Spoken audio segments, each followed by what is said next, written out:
Hello, friends. We're discoing this Elysium today.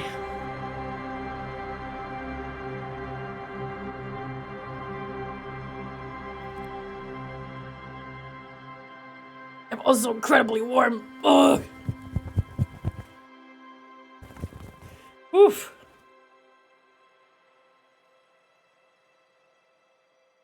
I'm wearing my Dawn Trail hoodie. Ugh. Sheesh. Am I feeling better? I'm at the tail end of the sickness now.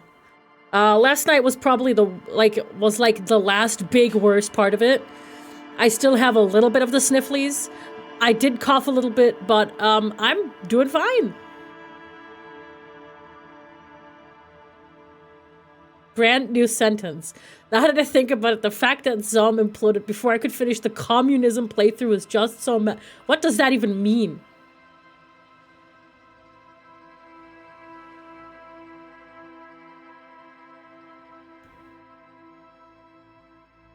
I have no idea what I did last time at Disco Elysium.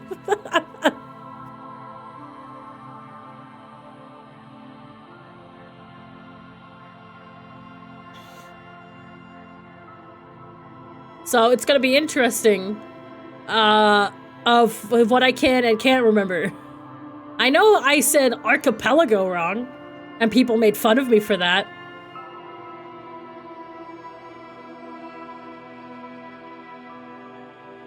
Yeah, people really like to make fun of me for saying archipelago wrong.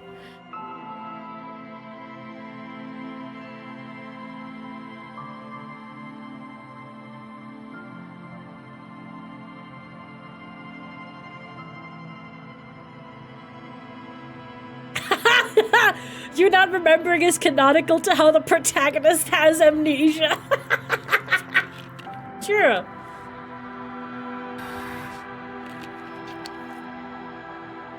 Bonjour detective, let's solve some crimes. Also first sub as an engaged woman. Let's go, Squirrel! I'm so happy for you. I think Voxer's mute? Yes, he is. Hold on. He's going to stay mute.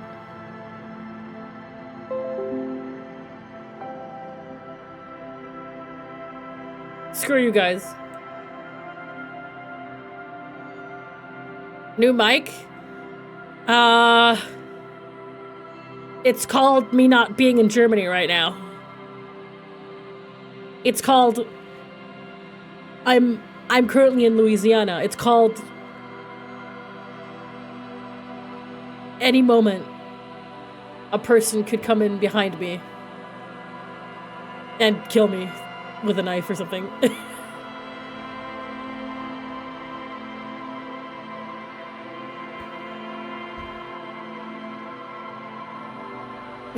That mic name is very long. It is.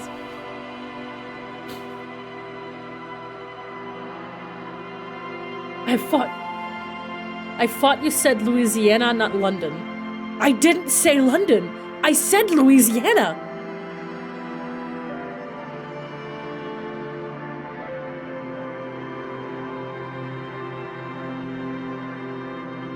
Where the fuck did you guys get London from?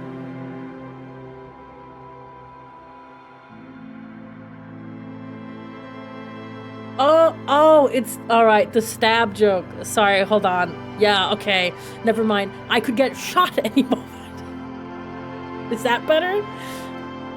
Is Louisiana woke? Well, I'm here, so yeah, now it is.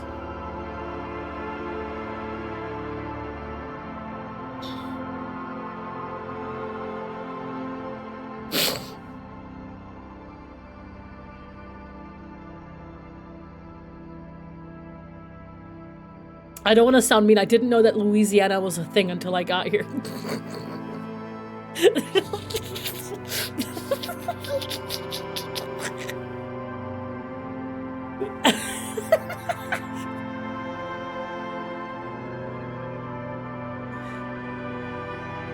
Oh my god, Louisiana.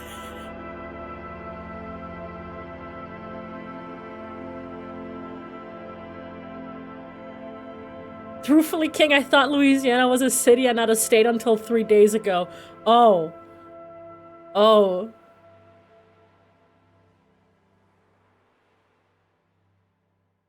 Chia, you're a bit late. This is like the 3rd stream I'm doing about Disco Elysium. You don't need to give me a warning.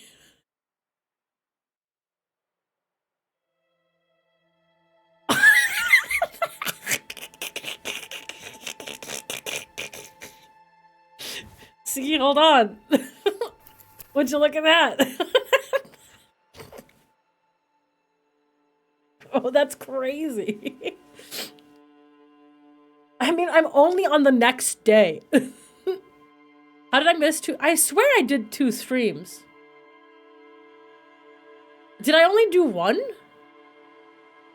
I swear I did 2.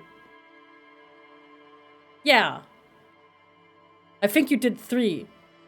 Alright, now we're all just gaslighting each other.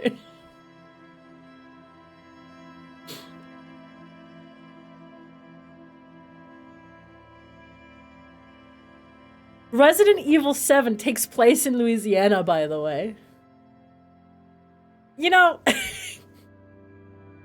if you asked me what I knew about the United States, the only areas that I could truthfully tell you about that I know of is California and Florida. And maybe New York. I don't know the rest of it. Maybe Texas. There's also like Las Vegas somewhere. I don't know where Las Vegas is.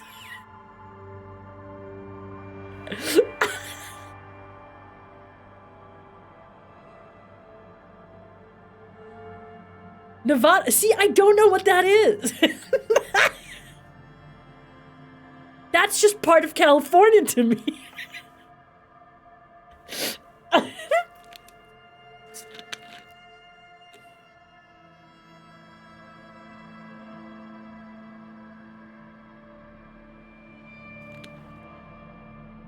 Yeah, Las Vegas, the Germa's containment center, yeah. Time to pull out the map again, but chat, I don't want to open up the map again. Hold on, do you guys want me to make a drawing of what I think the states look like? Let me open up Paint.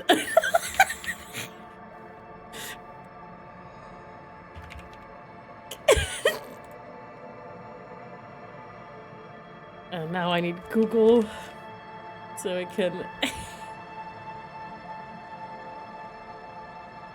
Hold on.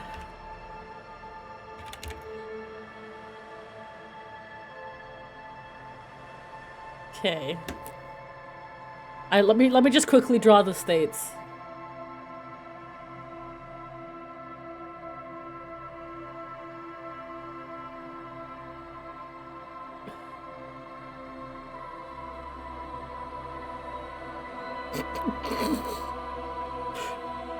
Okay.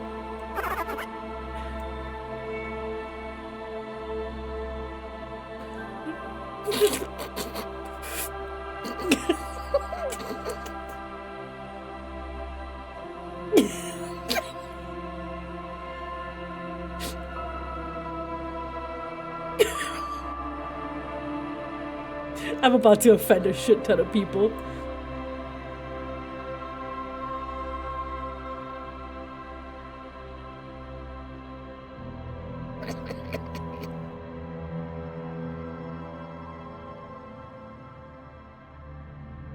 Yeah, just give me 2 seconds, I'm almost done.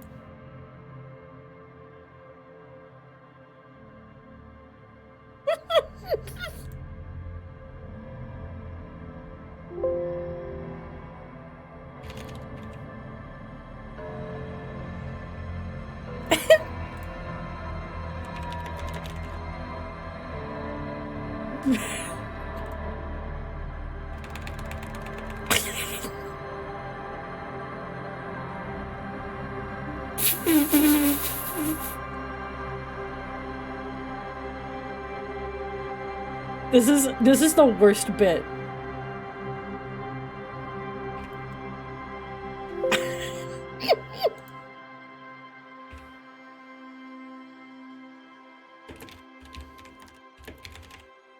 Okay, let me show you. Let's see it. Okay. This is what. This is.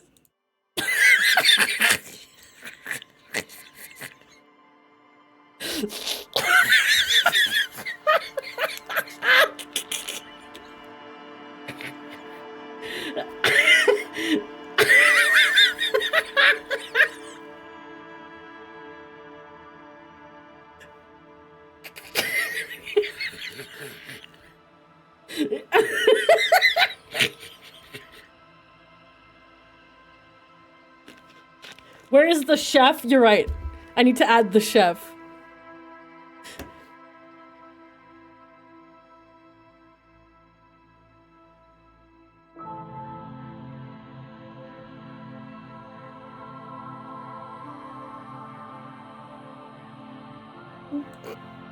Shit. Something like that.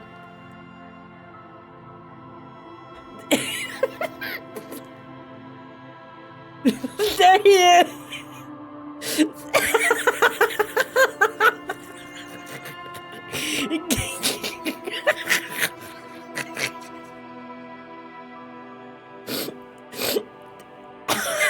Hold on, I need to go get Joe. 1 second.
She did good, chat. Yeah, She did it. I did it. You can now pass American history. Yeah. Is that enough to get like a passing grade? Yeah, it would. You can make it. Are we talking kindergarten or I can get. so glad that you remembered the like Kentucky. Sorry, I didn't mean to bother you guys. We just finished. Oh, okay. This should qualify you for citizenship. Yeah. Wait, you forgot the corn belt. You gotta drop corn in there. There you go. That's. There we go. That's where we keep the corn. By the chef's hat. Yeah, but the chef's. That just looks like a steak now. Yes. It's the corn steak. The corn steak. I thought Shen already was a citizen because of her dad. No, that's not how that works. You have to be born. You have to be born on American soil. Yep. Ocean, I cannot run for president. Yeah. Oh man. Oh You were so man. close. We were just talking about your political campaign. Your campaign for president. Yeah, my political campaign for president, where Once you're 35. where we make women the dominant one. Finally. Finally. And no, that's really bad. I should not say that. You were born in America, right? I was, yes. That's why he has dual. You have dual citizenship? Yeah, in America and Thailand. Do you not have to pay double taxes? No, because he doesn't earn anything in. I don't earn anything in Thailand. Oh. Yeah, my Why dad had is to give up his actually how American I see citizenship. art. What did she do? Because the states just started harassing my dad. And they were like, yeah, you're still an American. Taxes. Yeah. And they were like, yeah, because you're making money, and you're an American, you need to pay us taxes, even though you don't live here. Yeah.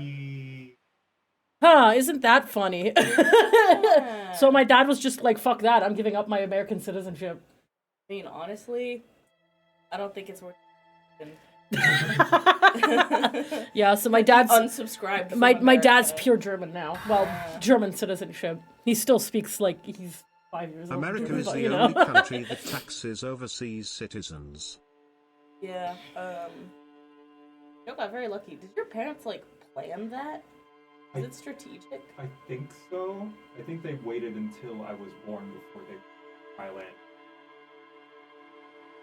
Yeah. Because they did that also with brothers. Yeah. But Yeah. So that feels That's- like it was. I'm glad you guys like my really beautiful Yes, rendition. I approve. You also got the general shape better than I think I could have. If you didn't notice, I first drew Texas without the racism, but then I added the racism. Oh, later. good. You moved the. I moved the top down. Yeah, I gave it a little bit of racism on the side. Much more accurate. Yeah, and it kind of looks like Doodle Jump. It kind of looks like the chef is like sitting on a pile of sand. and like the rest is just I have no idea what that is. Oh, that's no one knows what that Such is. a great map of Shen. The middle of the U.S. Yeah. Once Yeah. you go to the west of Texas and California. Yep. Yeah, Squirrel is like amazed that the chef is real. But yeah, let's play some disco. Have fun. Thank you. Add a little to Florida too. As someone who lives in question mark true. I think the funniest part is how Americans seem to just agree with how bad America is. Yeah. Like nobody is like the only people who are really defending that part are like the super patriotic people who don't think that anything else exists. It's the people who don't understand The highly religious, highly right-wing, highly racist people are the only ones who are like, oh yeah, no, America the best! My free will! It's like the people who agree with like all the bad shit. Like There's a really good quote from Bryan Cranston about the phrase "Make It's America my Great fourth Again." month, apparently. It's like, when was Anyways, America love great you, for Shen. black people? What do you mean, make it great again? Was it all that great for women? no. Yeah. Like, make it great for who? For who? Anyway, Disco Elysium, a not woke game. Yeah, also not about Not about political. politics or anything. Not political. Not political, not woke. Doesn't talk about communism or socialism or any of that kind of stuff. No, see, it's not woke because it makes fun of it. Yeah, no, That's the excuse, I'm sure. yeah, that's the excuse. Hi Kim, I missed you. Yes? Oh, I can't talk to you. I still haven't. I've talked to you about everything. Oh, I wish I could show you a Inside, conversation you that see a happened in set this of game. steering levers, seen a some. radio I've seen, microphone, a pull-out toolbox, and One, the two, soft six. glow of the fuse I in loved the it. cage. There's like because like you're playing a cop who lost like all of his memories, and in this car, in this police car, you can pick up the radio and report in that you lost your badge, your gun, and everything else. And the conversation that happens in there is so fucking funny. This sure Yeah, is the it is disco of all so. time. I think you guys would love it. Like it's great. The white suede feels luxurious under the touch, and the metal clutch handle so very familiar. In And your also the palm. narrator is so husky. I've heard his voice. As you tap on the gauge, the indicator pin jerks as if startled. It's in the large orange sector, indicating the engine is warm. Next to the gauge is a red switch labeled heat. No, that's enough fun with the foldable headlights. I know they are mesmerizing. They're also fragile. I'm not going to turn it on for you again. Sorry. This is Precinct 57. How may I assist you?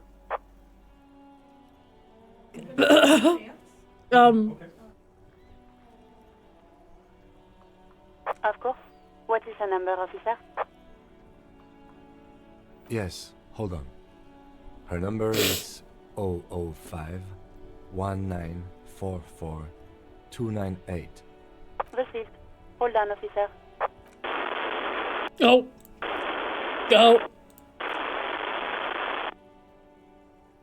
Lieutenant Kitsuragi slowly begins to tap a little rhythm with his right foot. Quite a lot of time has passed. If I don't do it, he will. Oh. Officer, I have Sylvie Malaika on the line for you. Yes, hello? Oh, a female voice greets you through static. It sounds like she's a million miles away from here.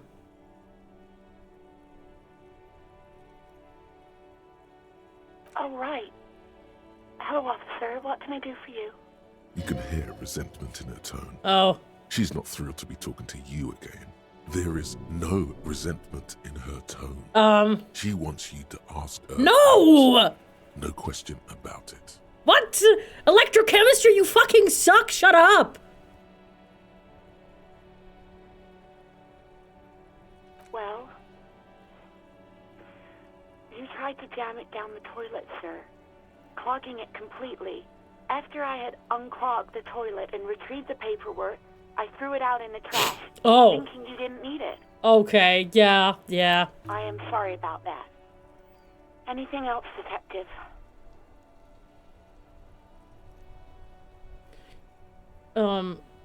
Please, no. Not this again. Everyone saw your cool gun, Detective.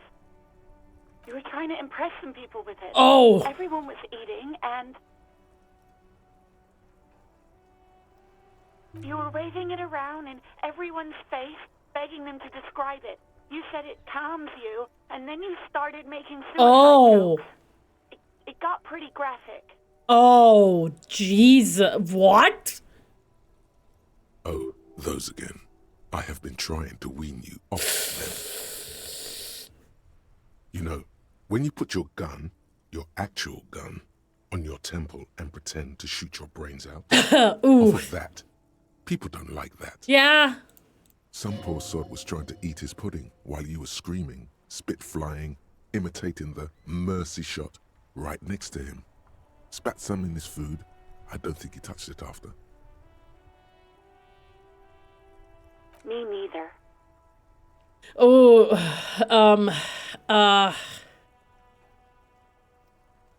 Ooh. No idea.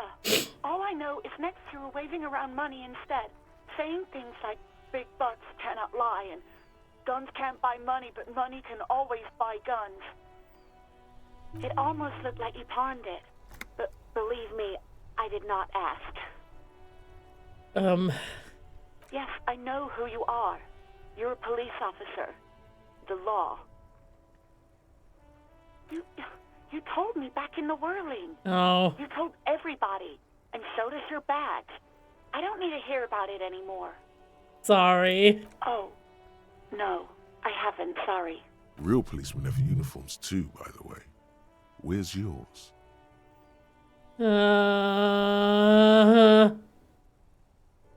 Yes, you absolutely should. It's awful that you lost it. Oh, man. It feels like you haven't worn yours in a long, long time. I mean, that makes sense, too.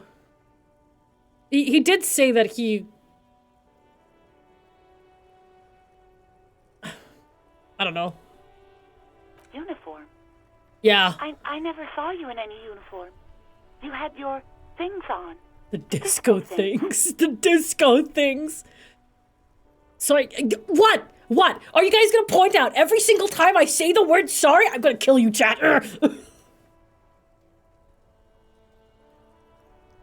No, not me.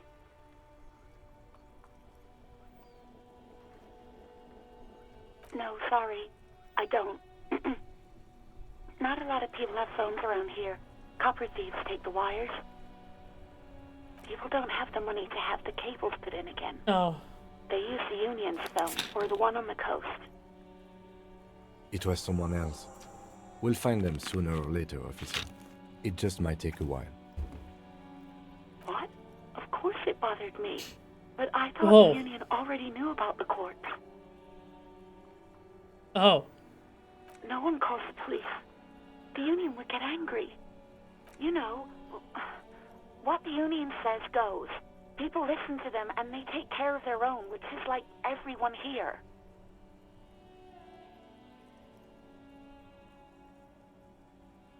Oh, this all seems really bad. Mm-hmm. But I don't want to... This feels so bad. I don't want to push too hard. Like, she already doesn't want to talk to us. Like, we're just gonna upset her further.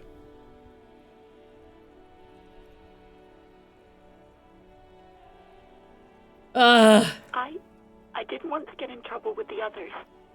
Push her further. Show No, her no, what no, is no, right. no, no, no, no, no, no, no, no, Don't no. push her. It sounds as if she's about to cry. Well... What others? The other people who live around here. Oh. Local people. I didn't want trouble. Her voice is resigned and weak. Okay, I understand. You don't live here.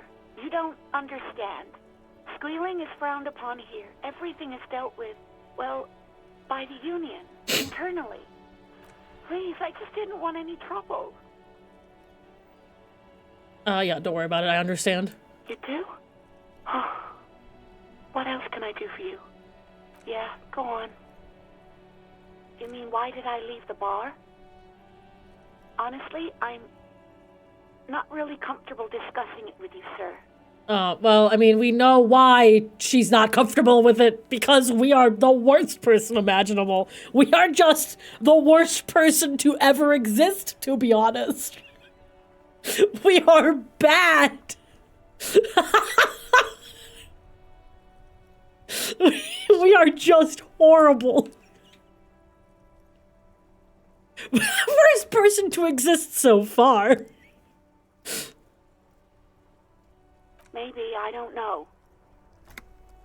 I just know I have to take some time off right now. Yeah, okay. I think I got everything in. I'm not gonna ask her for a coffee. I do hope so. Please, don't call me again. Bye. Yes. Okay. You have obviously done something to upset her at the Whirling-in-Rags when she was still working there. Yeah, okay. I'm not mad, it's just... You were so drunk and so emotional all the time, and then the skewer thing happened. What? It just made me want to quit. Oh. The stuffed bird, the great skewer. Arrow I arrive. threw it against the wall while screaming, "Fuck that bird," and laughing like a maniac. Shut up, robot from the future. Don't you dare.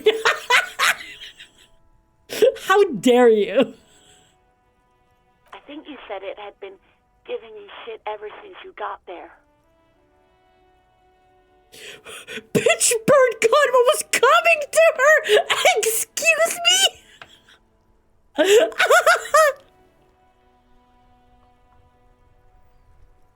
Jesus Christ. Didn't seem like you had fun doing it, though. Yes, obviously. You were the worst client I've ever seen. And I have seen so many assholes in this place. I'm so sorry. Fuck you, Chad. I know what you're gonna say. Sailors fighting, union guys grabbing my ass, kids stealing booze. Once a guy was glued to the karaoke machine every night for 2 months. But you... Well, you were worse than all of them. Honestly, you were getting borderline aggressive. Even about little things like not turning down the volume at 3 a.m. I even liked one of those songs you kept listening to on repeat. No more. I hate it now. We Go On by the O.O. I can't listen to it anymore. You've turned it into a parody. To hell with that song. Yeah. Then there was your room. Your project. Oh. An experiment to see how bad it can get in there. Damn, we really were just the worst person ever. I tried to send the cleaner, but you wouldn't let me. Threatened to make me understand. Oh. I had no idea what you meant, and I don't want to know. And then you screamed something about how you're a piece of shit human being, and why does anyone even let you work as a policeman? That you'd fire yourself, but you can't even do that.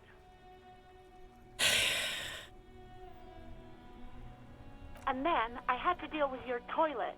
The one you clogged with police documents, causing water damage downstairs in the kitchen. Uh-oh. I won't even mention you waving your gun around, harassing customers, threatening to sing karaoke, threatening to kill yourself. No, you really weren't. You were simply the worst.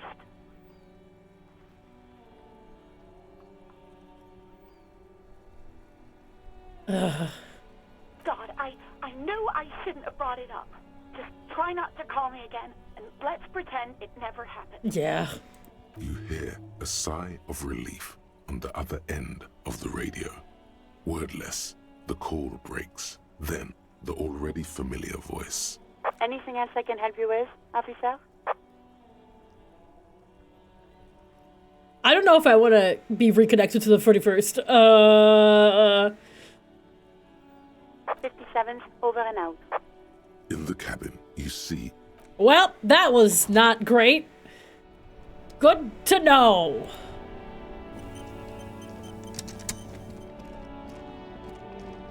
That was pretty bad. Pretty bad.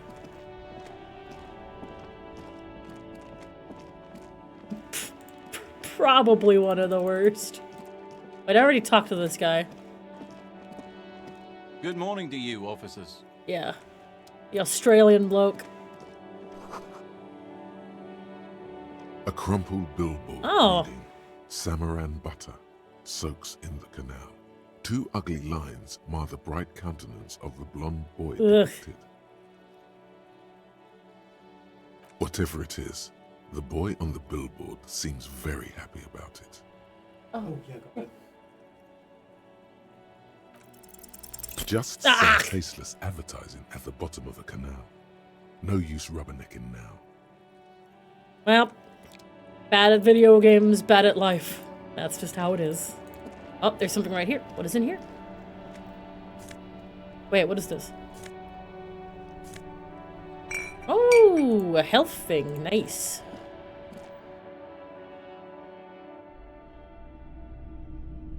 Oh, what is this? Wow, a very large red t-shirt with an impressive print stands out. Kim, from what the are you other doing? Oh yeah, the print depicts a muscled man striding toward you, a giant sword in each hand, encircled by burning embers. Behind him is a cluster of cabins engulfed in flames. Beneath him are the words, Hjelmdal burning. Why can you sniff the t-shirt? Hell yeah, man. I don't usually carry printed tees, but this one was just pure exemplar. Hell yeah, man. I wouldn't go so far as to say that I'm a fan, but I do think the Hjelmdalaman saga is an integral part of our shared reality. Most people don't think that the man from Hjelmdal really existed, but they're wrong. I mean, even if the man from Hjelmdal didn't exist before the adventure novels, the stories have made it so that he has. It's simple, really.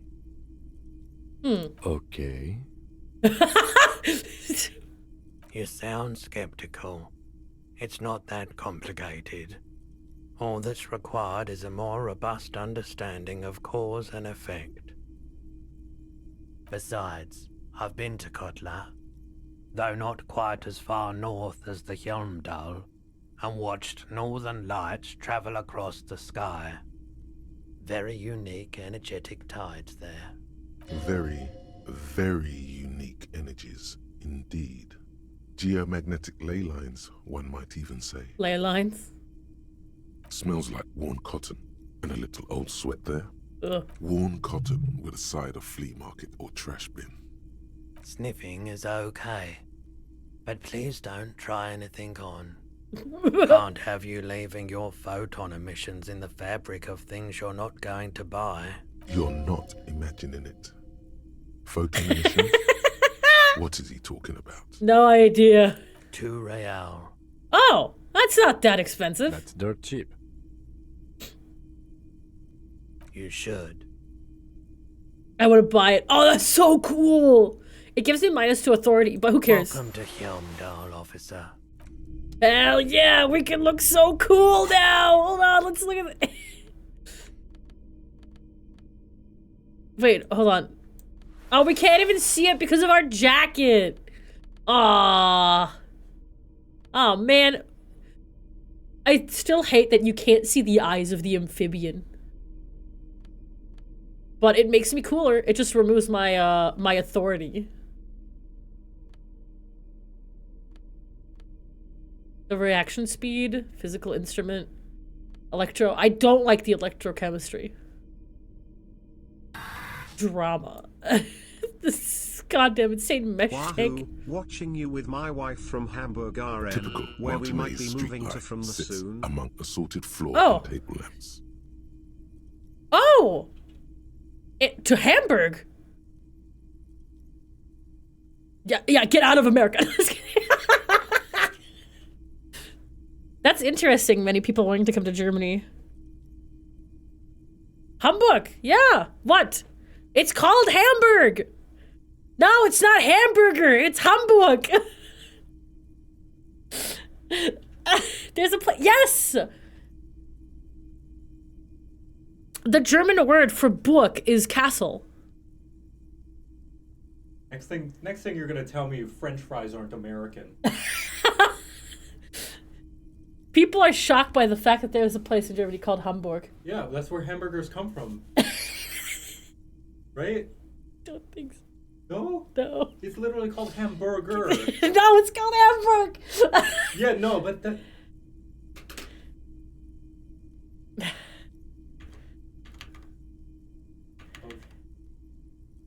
Wait, now I'm confused.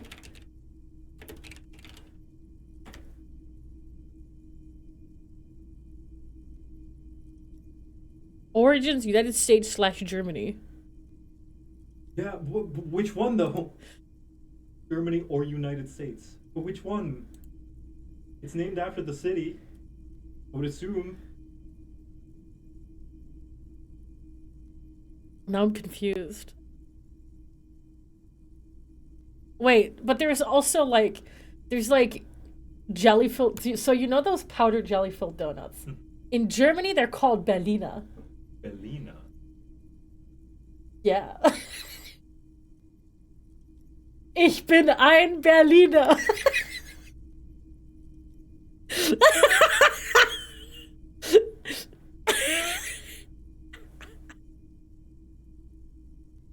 I am a donut.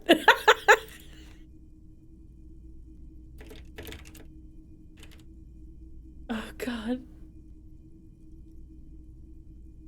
Okay, so according to Wikipedia, which is also a reliable source, no one actually knows if it was made in Hamburg or if the person just really liked Hamburg and named it after the city.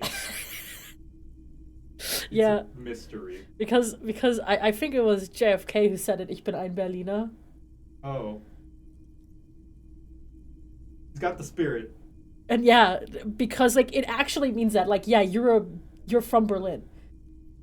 Like if you say you're from somewhere, like ich bin von Frankfurt, ich bin ein Frankfurter. I'm from Frankfurt. But because you have Berliner as like the you're from Berlin, but also the jelly donut, it's really funny. He just says, I am jelly donut. I am jelly donut. I am a jelly donut. Ich bin Berliner. He also said, lick my frosted donut hole. What?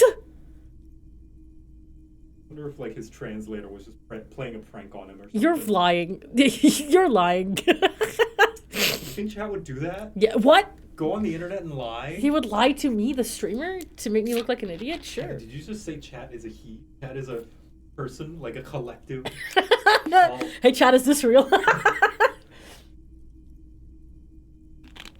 Yeah, he would never lie to me. Oh, you don't know him. He doesn't go here. He goes to a different stream. He goes to... Everybody looking over at Doug. He goes to a different stream. The light pole has been carefully cut, and the wiring has been redone and attached to a JFK. standard indoor plug. The light buzzes faintly, but persistently. Sorry, go on. I looked up JFK speaking German, and the first result is a Wikipedia article titled Ich bin ein Berliner. Yeah. That's awesome. I am a Berliner. I am a Berliner. I am a jelly donut. I am a jelly donut. Fucking Pokemon. This delicious jelly donut. It's a rice ball. That onigiri. Oh yeah. I love jelly donuts. I love jelly donuts. Joe, stop looking at your Wikipedia. I am a deceptive woman. I even lied about being a dude until I started taking estrogen. Ich bin ein Onigiri. No, don't, Drumsock, you can't say that. No, you can't fucking say that. That's horrible. You can't say that. I can't even say that out loud. Oh my god! I literally can't even say it out loud. It's that bad. Jesus. Chat, you suck. Yes, officer. As you see, it's in perfect working order. His manner is casual, but his speech is careful, measured. He wants you to know that he has nothing to hide. It was brought to me to be altered. Okay. We are not here to investigate the theft of city property. Wait, hold on. Do you want me to mute? No. I thought of something worse. Well, that's why I want to hear it. Do you want me to mute? No. I can say it because I'm an American. Oh, okay. It's like past. I mean, he's not jelly-filled anymore. You're right.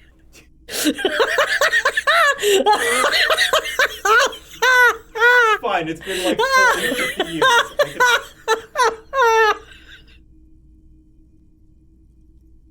You can say, no. He's probably a bit come on.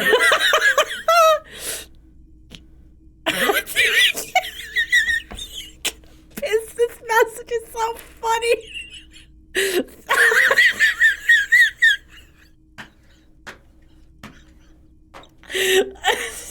The Disco Elysium streams are always so terrible. I hate them. I'm trying to play a video game. Okay. No, I'm joking. I'm joking. No, yeah. What he's done with it. Tears in my eyes. Yeah, true. 700 real. Never mind, I A can't. bargain, I dare say. Oh. There's also the matter of rewiring. But the most important transformation is the light's placement among ordinary indoor fixtures, which has adjusted its morphological field. The light became suitable for use inside the home just a few days ago. Okay, no. I don't want it. I don't need it. I don't need it. Or do I? You see rows of toy soldiers guarding the rest of the trinkets displayed on the table. Some on horseback, others in rags, others yet in bright blue uniforms. All are stern and unyielding in their duty. Try to find something pretty and cool here, then use it to win her back. Win her back? Yes. Buy something nice. A figurine. This sounds off. You shouldn't trust this guy. The fucking militia's just like, don't listen to Inland Empire. Big men on big horses, clad in lamella armor and carrying flintlocks, the kind that would mow down a line of enemy soldiers in the blink of an eye. Franco-Nigerian knights. I used to be very serious about these guys. A long, long time ago. They're not all blue. These figurines also wear gold coats and caps, complemented by orange trousers. They are variously posed, wielding swords and rifles with bayonets. This is what the loyalists looked like, yes, at first. Then they wised up and got camouflage. Oh. Which ones? Ah, those. Yes, they are. I find the paint job a bit gaudy, but children like the bright colours indiscriminately. Do you think Kim would be into Warhammer? This set of soldiers isn't meant to look impressive. A few have rifles, but most of them carry pistols. Some even shovels and tall sticks.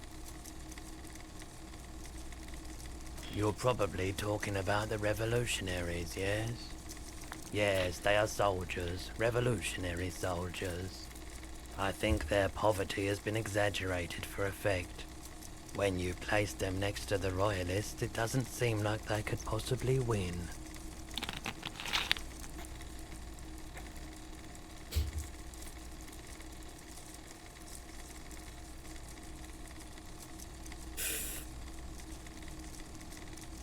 I wish it was more nuanced. As it stands, I cannot comment. It is impossible to win against the cohorts of capital. Ask my friend Gart, whose bitch it made me. Oh. Maybe. He seems to have his own take on the conflict played out in perpetuity by these toys. Might be interesting to find out what it is. Why? Ooh. What's this? A headless man riding a horse? A headless man wearing futuristic tracksuit trousers that say found. Oh, that's the Headless Phone Rider. Who? The Headless Phone Rider. It's an urban legend about a man who rides the streets of Revachol sporting a fawn tracksuit. As you see, he's missing his head. Oh, yeah. 50 cents. Bargain price. I'll throw in the tiny cap too. I think he's looking for it, or something. That part of the story has many interpretations. It's trying to get me to impulse buy. But damn, am I not? Did I mention that this figurine is supposed to be lucky? Always carry it with you. That was a very smooth salesman's grin that almost comes off as earnest. You should learn from him. It is indeed working. I have impulse bought. Oh no. The boomboxes on the shelf look well-loved and well-traveled. Chipped, dented, they stare at you with the unblinking eyes of their tape reel.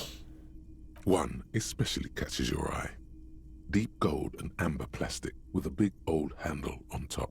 A classic boombox that says Stereo 8 approved. This is you. Golden orange. A sunset suite. Just make sure it works before you buy it.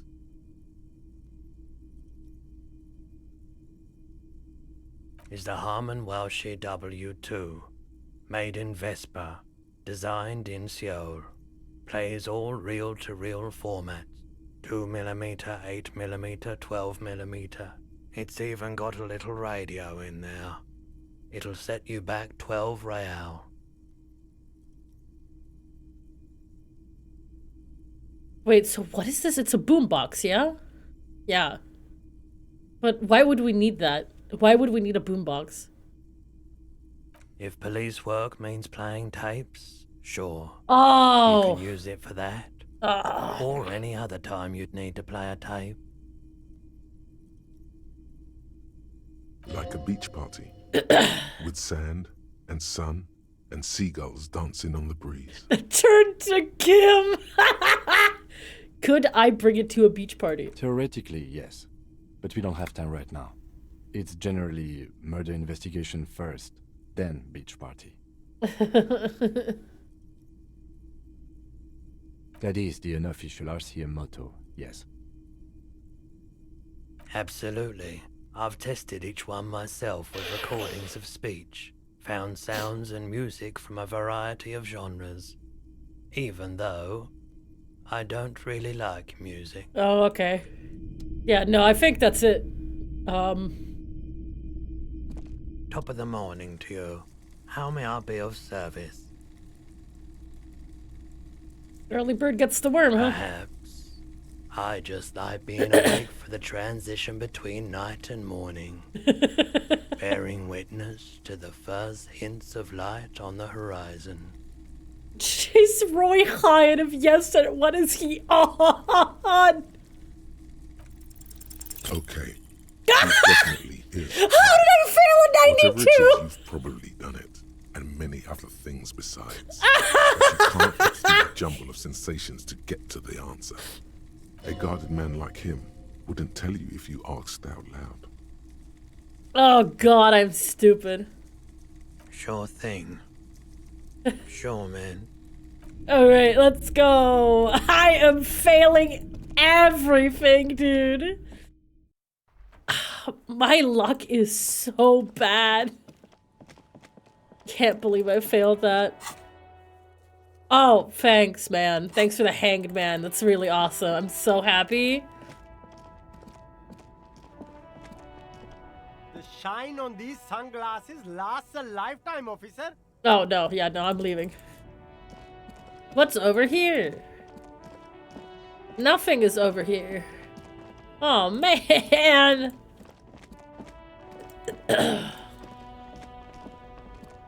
I really need to go and confront... Ugh, damn it, man.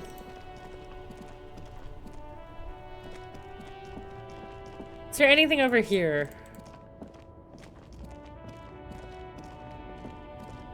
No. Anything down here? No. Okay, this woman probably still doesn't want anything.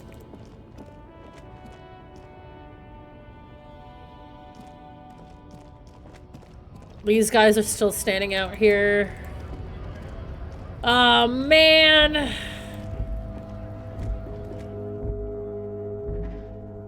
I'm so out of it. You see several packaged raincoats fill a low shelf beneath a display of croissants and juice bottles. Wait, hold on. Do I not already have a raincoat? Whoops. No, I don't. But I feel like... I have -2 savior fare.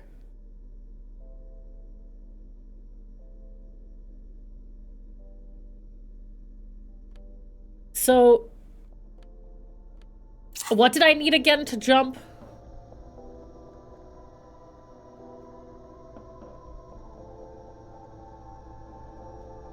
You see several packaged raincoats fill. Oh, do I need? I need savior fare. Ugh.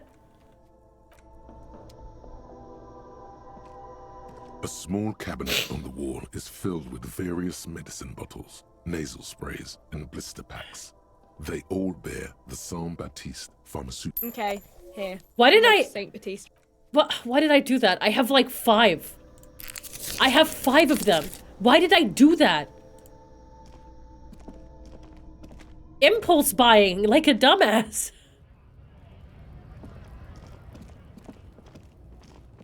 Chat, it's happening. The game's got me. Okay. You know what? We should confront these guys over here. Because this is like the next thing that I could do.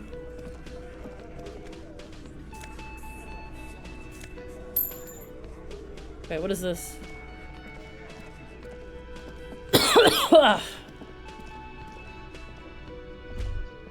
Oh. Ooh. What about you, man?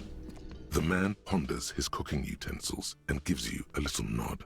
He looks up at you, then looks away quickly, shrugging and muttering something to himself. Shrugging is an international sign for no. Can we go through that door? You see a heavy the door does not budge. Okay.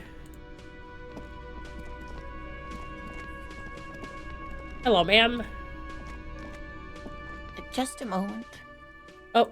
She's agitated, judging from the way she keeps pulling at the frayed edge of her blanket. And there's no public phones nearby? The closest phone booth is down the coast. Sorry for the inconvenience, ma'am. It's fine, I understand. Thank you anyway. I'm glad to see you again, dear. Ah. The lady is distressed. Perhaps something more upbeat might cheer her up. Please don't trouble yourself about me, sweetie. I was just hoping to make a call, but the Whirling's phone line isn't working. Sorry for the nose noises. The union office probably has a phone, but I can't really get there. Or to the phone booth down the coast. And Gary's phone is dead too. The manager was vague about it. Why would he be vague about phone problems? This is something to look into later. Ask God, maybe. To let the young woman who's house-sitting for us know that we may be delayed. Morel, my husband, and our friend Gary were supposed to get back by Monday night. But they're still missing, and I haven't heard from them. Oh. I was also hoping she'd heard from Morel. That's just it. This isn't like him at all. He always plans his expeditions so carefully. A cold breeze hisses through dense thickets of reeds. Something sweet in it, somnolent. A damp chill goes down your spine. What? When you look around, you're still in the Whirling-in-Rags. Shivers? You have more important things to worry about. Why are you guys talking about emotions like you want to fuck them?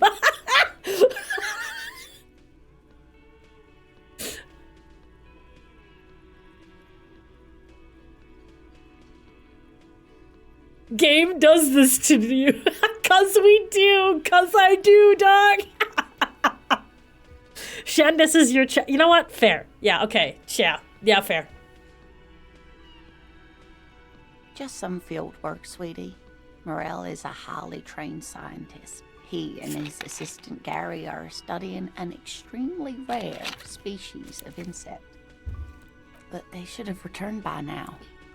They were just going down the coast across the waterlock to set a few traps.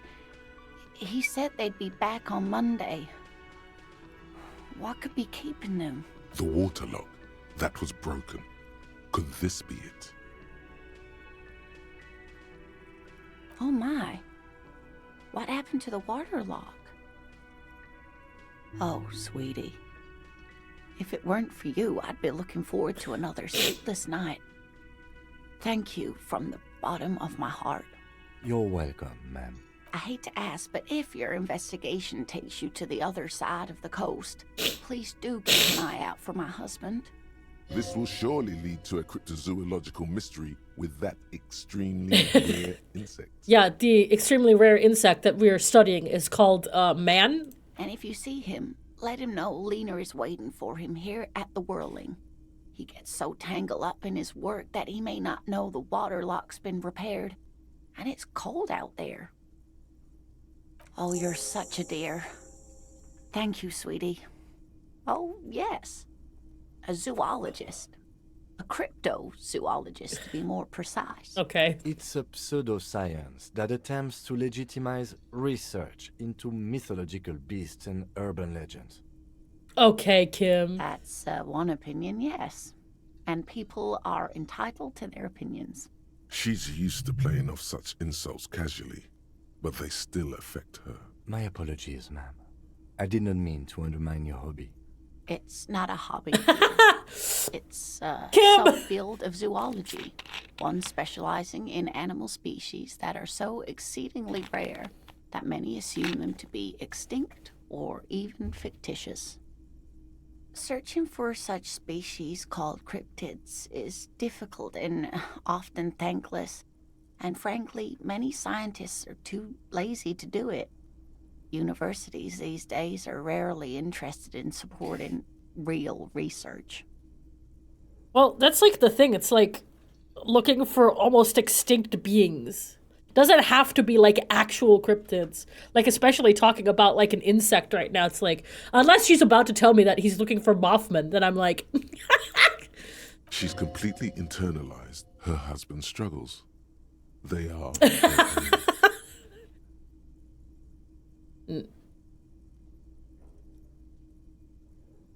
Oh, okay.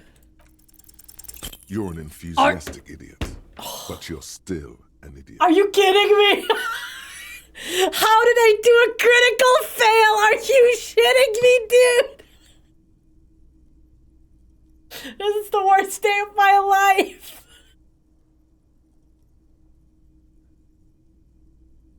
We don't have time for Cryptozoology 101.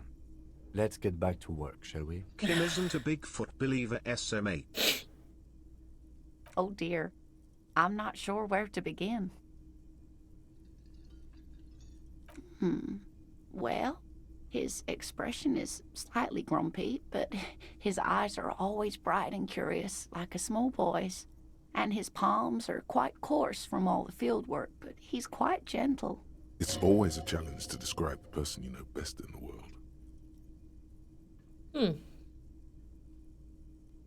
Oh, well, he's a bit shorter than you, but with a larger frame, and he has longish white hair. Usually a bit uncombed. You might say wild, even. The lieutenant pulls out his notebook and begins jotting down the woman's description. One other thing, he'll likely have all kinds of field gear on him, even if he's not out in the reeds, you know, just in case. We'll be celebrating our 16th anniversary this autumn.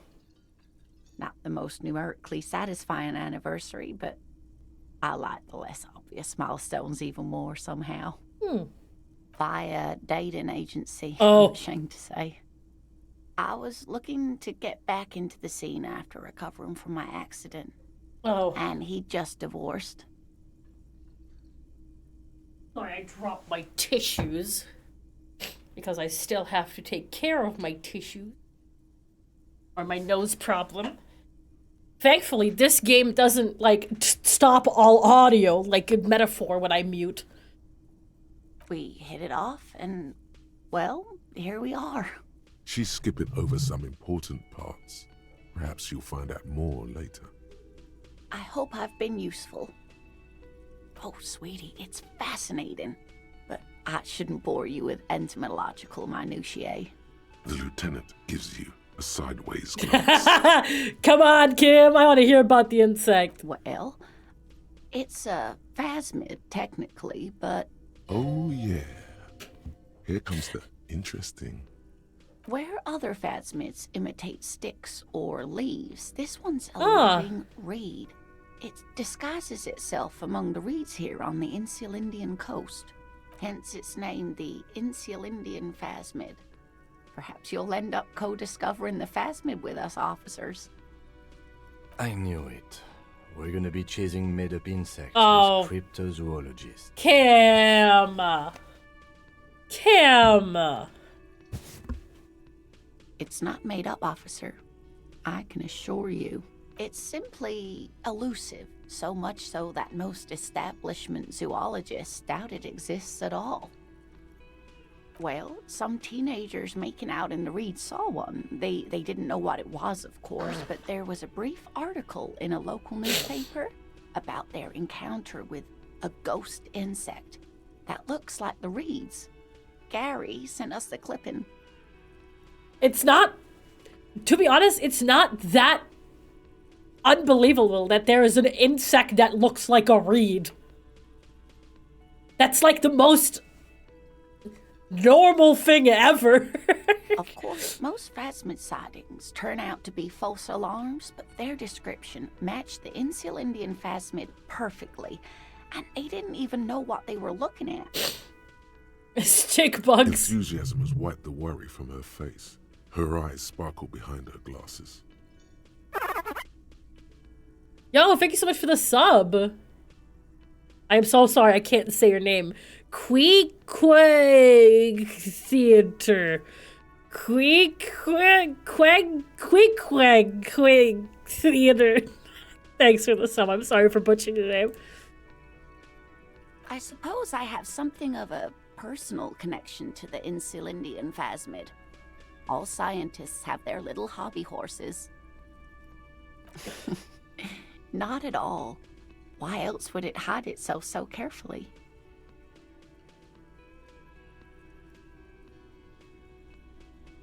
Oh, I doubt it.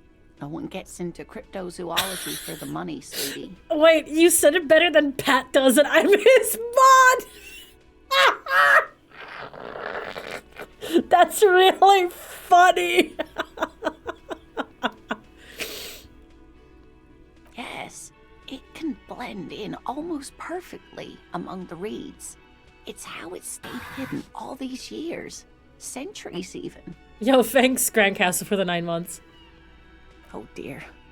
I'm afraid I'm not explaining this very well. It is very special. Oh. Morel can explain it all much better. I wish you could hear him describe it. Then you'd understand, I'm and sure. Swiggy Ramirez, thank you so much for this. Alright, let's talk to this guy. Why are you being so vague about the phone line? Can I help you? Oh. Got the 20 real? Yeah. I should pay for it now before I spend it on anything else. Just to make sure I have this covered. Good. You got the room for the night, but remember, you'll need another 20 real tomorrow. Just so I don't, like, suddenly I wake up, like, I'm back here by night and I don't have money. Who are you?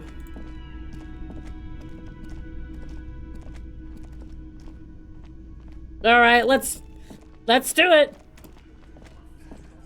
I've got nothing to say to you. Why are you wasting your time? Aggressive? You make your living enforcing violence. These people are just dock workers. So you were spying on us, and now you represent murder suspects. Just dock workers. Listen, you Moralington lackeys. Oh. You're a mob. Enforcing the unlawful privatization of Revishal. Okay. 20 fat men in the Occident are stealing it all. And you're their bodyguards. Fuck yeah. So ask what you came to ask. Or get back to your commanders.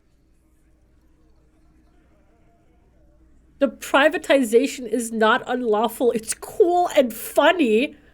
What?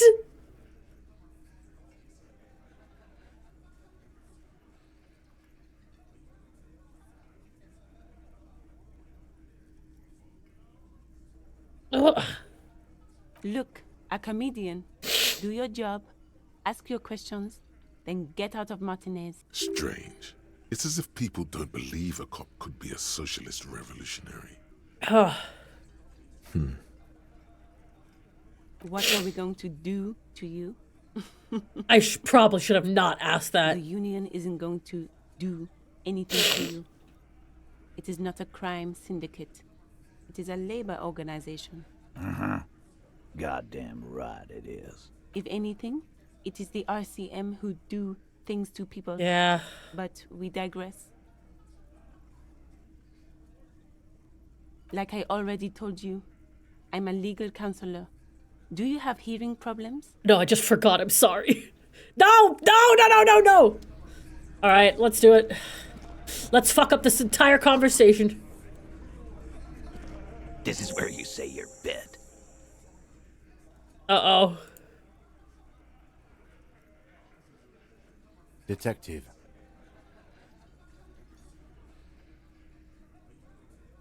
Oh, this is about him.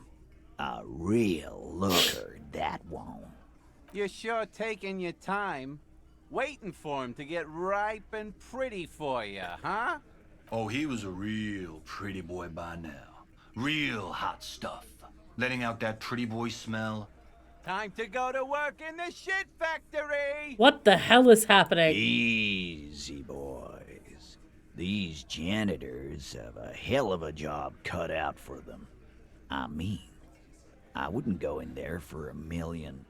You might want to start asking your questions now. It's not going to get better than this.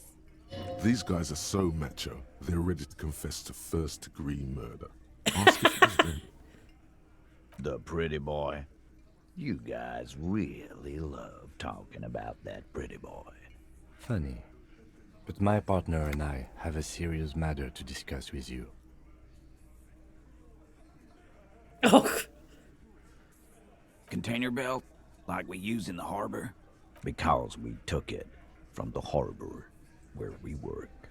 Then we went out back and used it to hang him. We did this together. All of us. Until he was dead. That's why there's a container belt around his neck. Uh-huh. Goddamn right. No. These 7 honest men have equally come forth. They told you what happened so that you don't waste any more of your time. Well.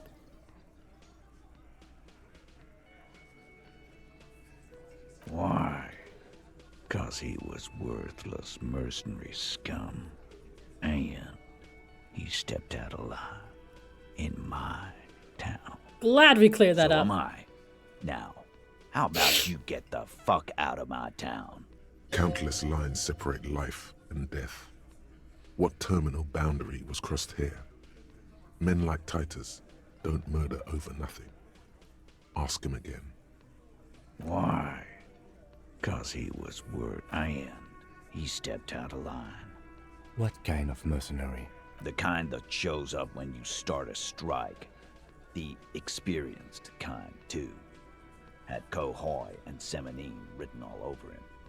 Ex-Oranese Special Forces. A live grenade. Right here in our bar. This one has a special gripe with him coming here. I can't prove it, but I know he was sent by the Wild Pines. They hire merc shit like that. Story of every strike from here to Samara. 'Cause one night, he walked straight up to the mic and said, I'm Oranese goddamn Special Forces, and I'm gonna fuck you all! Really? Yeah, really.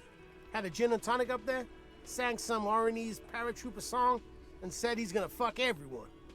We couldn't believe it either, but he fucking did, right there. Like some kind of animal. Wrong.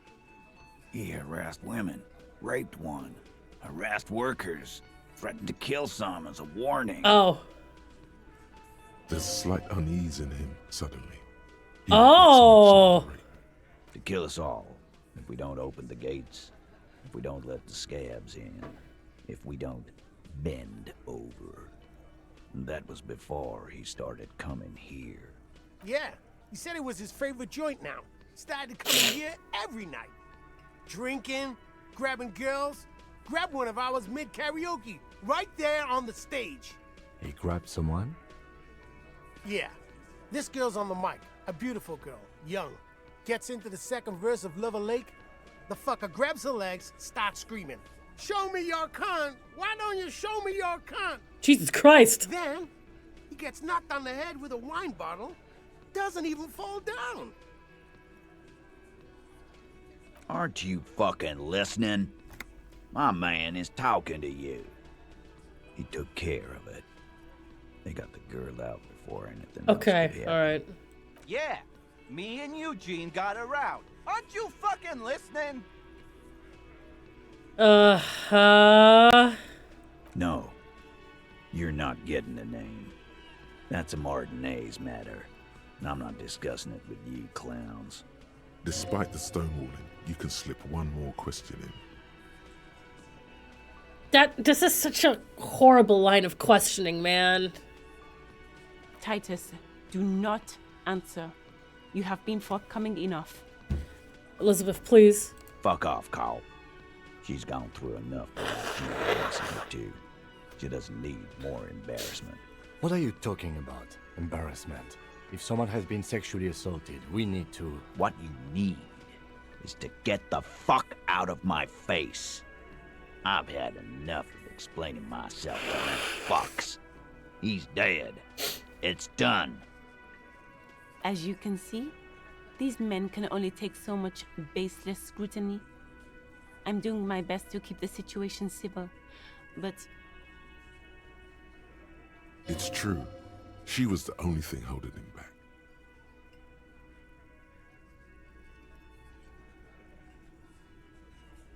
Are you deaf? There will be no letting anyone out. You can't arrest a hardy boy without arresting all hardy boys. Do you think you could do that? Do you think you could arrest them all? Yo, thanks, Diffuser, but I'll probably just rewatch it later. Because I only have like a little bit of time to stream before I need to leave.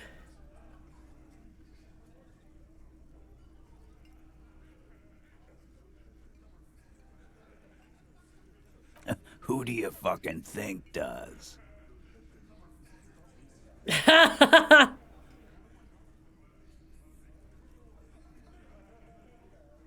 Oh dear. The sweaty man turns red and looks first down, then around him. That's not what I meant. That's not what I meant. That's not what I meant! That's... It's not the fat ass. Titus runs the Hardy Boys, genius. Thanks, Shanky. That's why we're called the Hardy Boys. Ain't that right, fellas? I think you got your answer, Mr. Law. Yes, there are some administrative differences. But on that night, they all acted as one man. Well, I mean, we know why. I just don't know why I would ask us now when we already know the reason why, but whatever. How many people have you sent to the Shays? Ever felt remorse for them? Or send them to Reunion to rot. For 20 years. For life.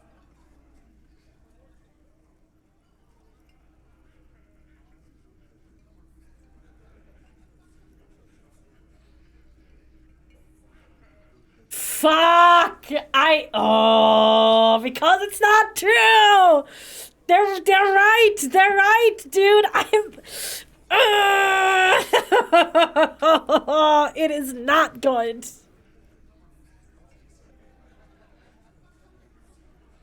Doesn't remember them.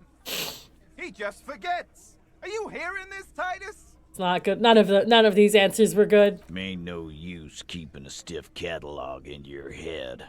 That's for sure. Literally all of them were very bad. You don't have to keep answering his questions. I know, Lizzie.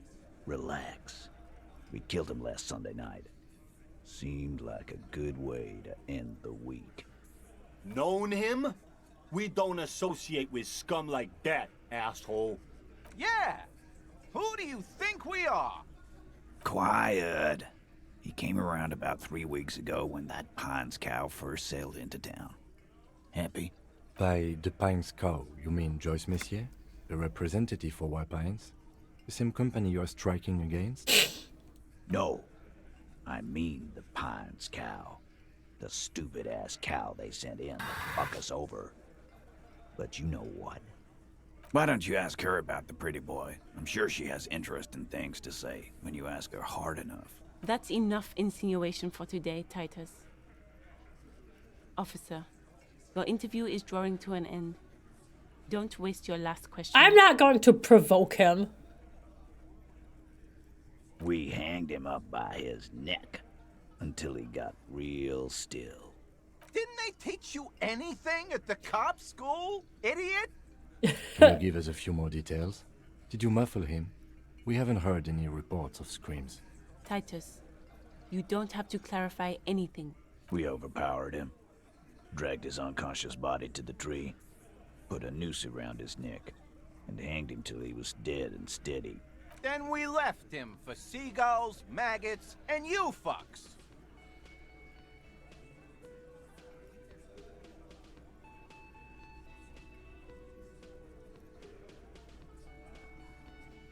Oh, I don't have composure.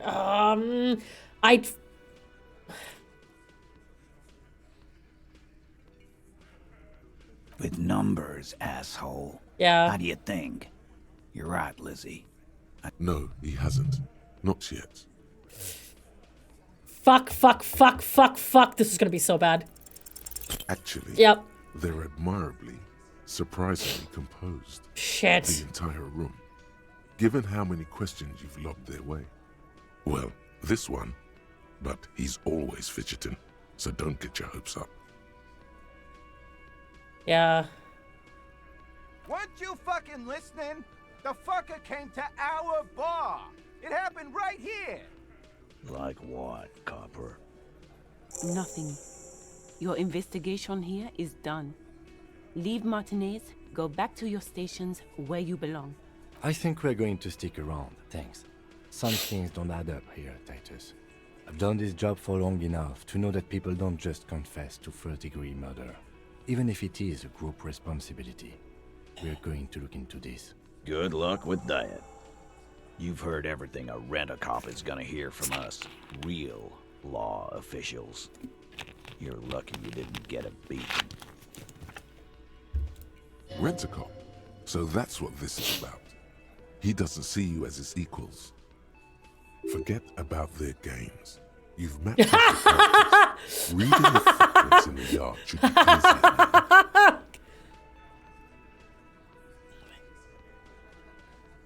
No. I's here. You got business with my boys, you got business with me. He understood what you were doing, taking inventory of them. Now watch the other guys fuck it up by falling out of line. Yeah! You fuck with the Hardy boys, you fuck with Titus Hardy. Yes, falling out of line to please him. This is the best kind.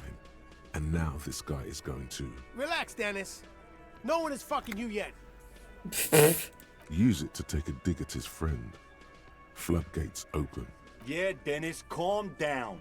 No one's fucking you, stupid fucker. Let Dennis enjoy his fucking, man. We don't mind. This one knows how to keep things going.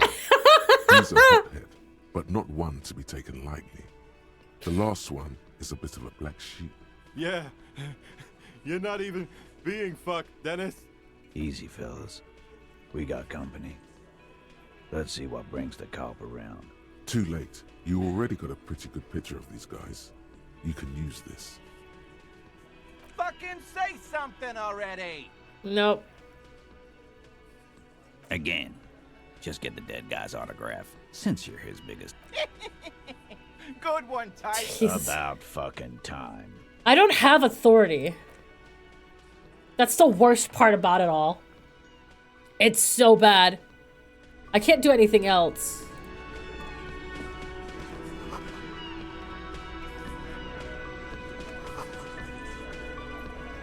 Fuck.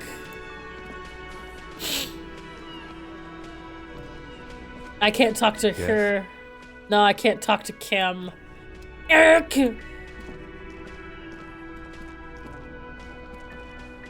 You can still roll. It's white, so you can try again. Well, all right. The circus left town, but the clowns are still here. Yeah, I guess. Watch me fail it, though, lol. All right. Establish authority. Yes. Authority. Feverish thoughts race Stop your feet!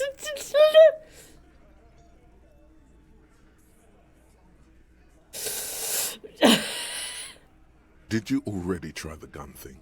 I hear the gun thing is excellent and has great results. No, it doesn't. You're probably right. The others are only there for filler.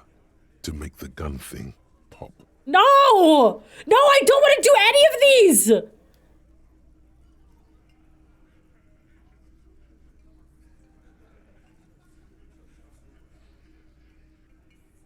Oh, man!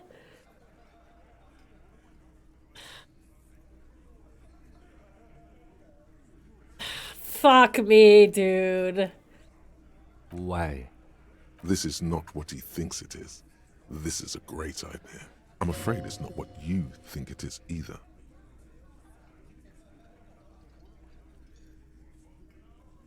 No, no, this is so... I don't... Yes, you. Stop talking out loud. You sound like you're unraveling. What in the name of fuck are you doing? But I don't want to give you my gun, not after the last time. No, that's fair. What the fuck is happening, Titus? What are they whispering about? Easy, Shanks. I want to see where this is going.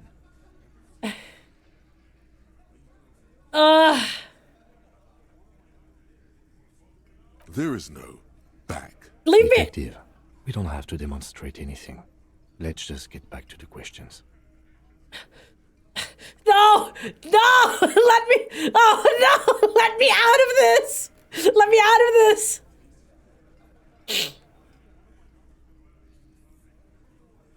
No, I don't want to do this!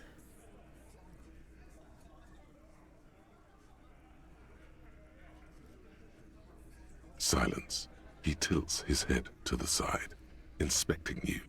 A brief moment passes. Then... Be careful, it's loaded. Good. Now put it in your mouth. What?!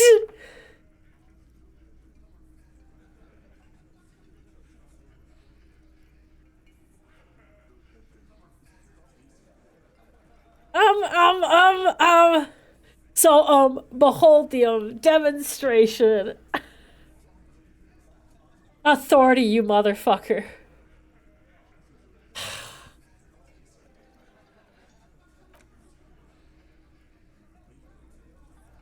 What are you doing? Genuine panic flies across the lieutenant's face. Fellas, you getting any of this?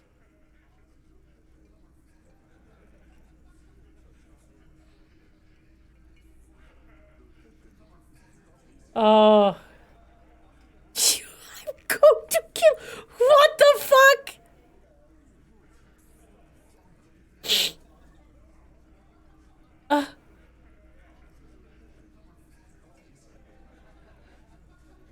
What?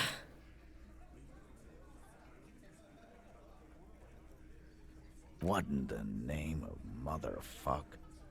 Acidic taste on your lips. Corrosive. Once as a child, you put your tongue against the rail. It was winter. That was a long time ago. The fuck is he saying? Some insane shit. Nothing. Give me the gun.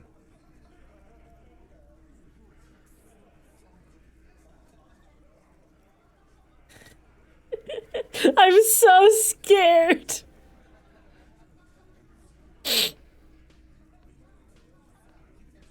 He's not gonna care if I kill myself.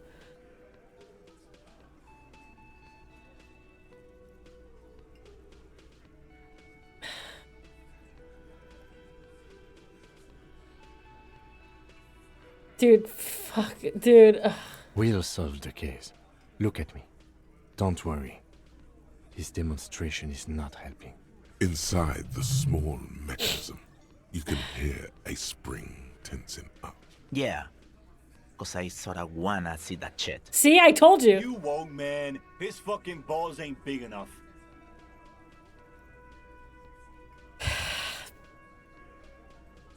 My God!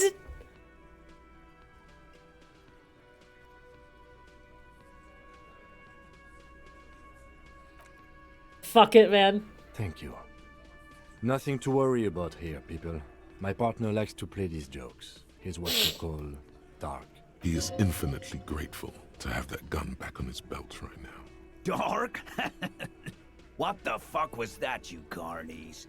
We haven't seen RCM in 4 years, and this shows up? I knew he wasn't gonna do it, though. I knew he'd pussy out. No. I still have my money on him. Sooner or later, he has that look. Do not think your failed suicide attempt will win you any pity from these men. Do not expect them to forget it soon. Again, it was a dark joke. Maybe we should go for a little walk, Joker, before we continue. Moving around seems to have a positive effect on you. Yes, get the serotonin running. No. Keeps those bad thoughts away. Nope, that was bad. I don't know why I let chat goad me into that. Sorry, Kim. What in the name of hell was that supposed to be? The theatrical suicide attempt. We need to talk about it. Yes, well, I was able to recontextualize it as a dark joke. I will not be able to recontextualize it the next Made time. you a sandwich? What? And you're braless? What? Oh shit! Sorry. No, I'm Letting them all making a hang joke. out. You made me a sandwich. You know how it's like, you know that fucking ninja tweet? Like I'm sitting playing League of Legends Yes. where my wife, Brawless unasked for, brawlessly gives me a sandwich. I was referencing the like, I made you a Oh, sandwich. it's for me? Yeah, it's ready to go. This? For me? Yeah, come on. Can I eat it? Go ahead. Take a fucking bite, man. Thanks, man. Oh, thank you. I love you, bro. This is delicious, dog. I love you, dog. I fucking love you. Thank you.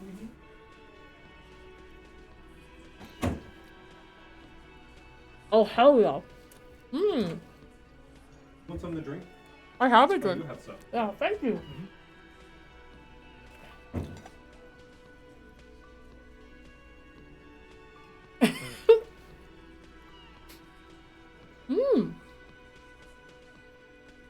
Yeah, I need to stop letting chat tell me what to do. Because that was fucking stupid.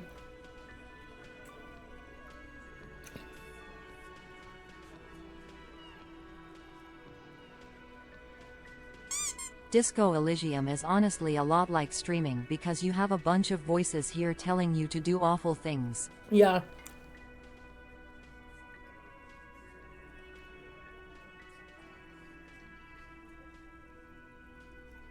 I understand you sometimes employ extreme interrogation tactics, but I want you to understand that was too extreme.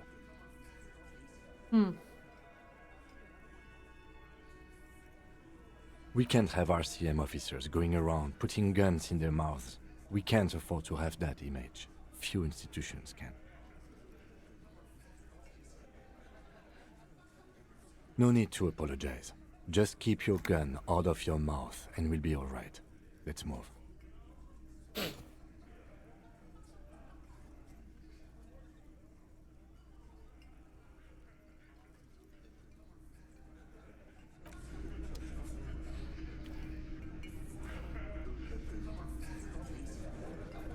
Ow. Oh, it was delicious. Wow. Woo.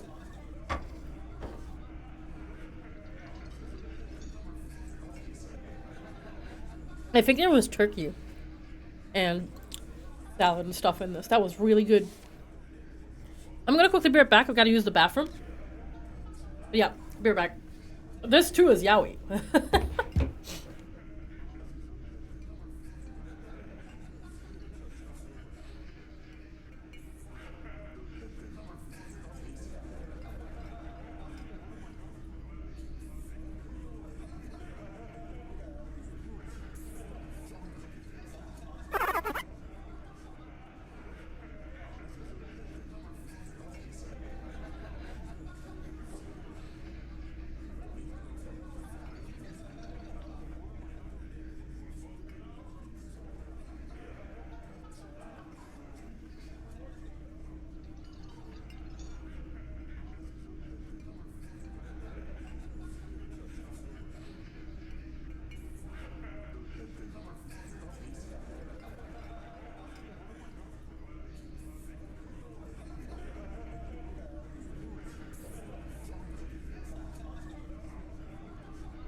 Well, if it isn't my chat and I accidentally unplugged my headphones. Fuck. Where the hell? How? How did I do that? Ah, shit.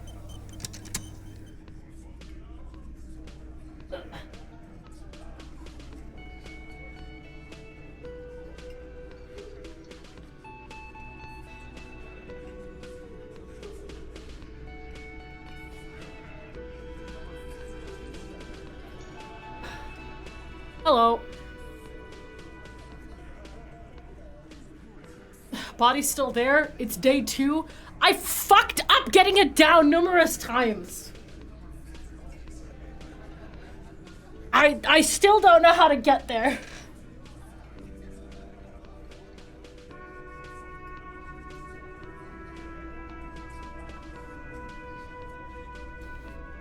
Okay.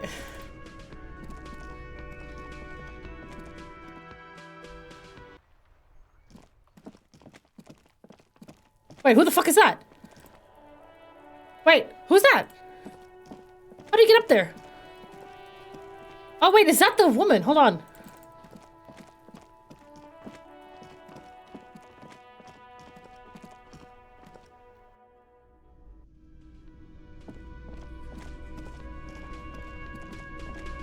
How do we get up there?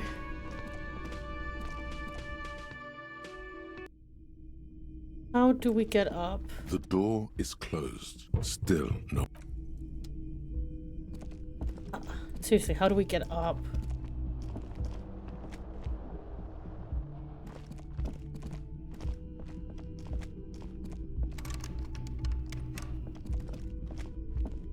I feel bad for just opening. This door can only be opened with a key or from the inside. Still, the lieutenant gives you a quick glance. He doesn't like where this is going. Okay, yeah, no, that's fair. I guess there is no way up. Oh, okay, all right.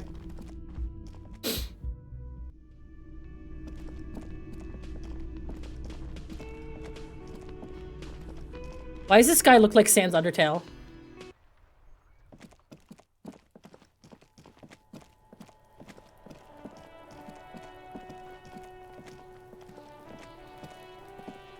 There are several footprints in the mud, left by work boots. Anywhere from 6 to 12 pairs have walked here. Wow. Are you kidding? Still not doing it. You're bad at this.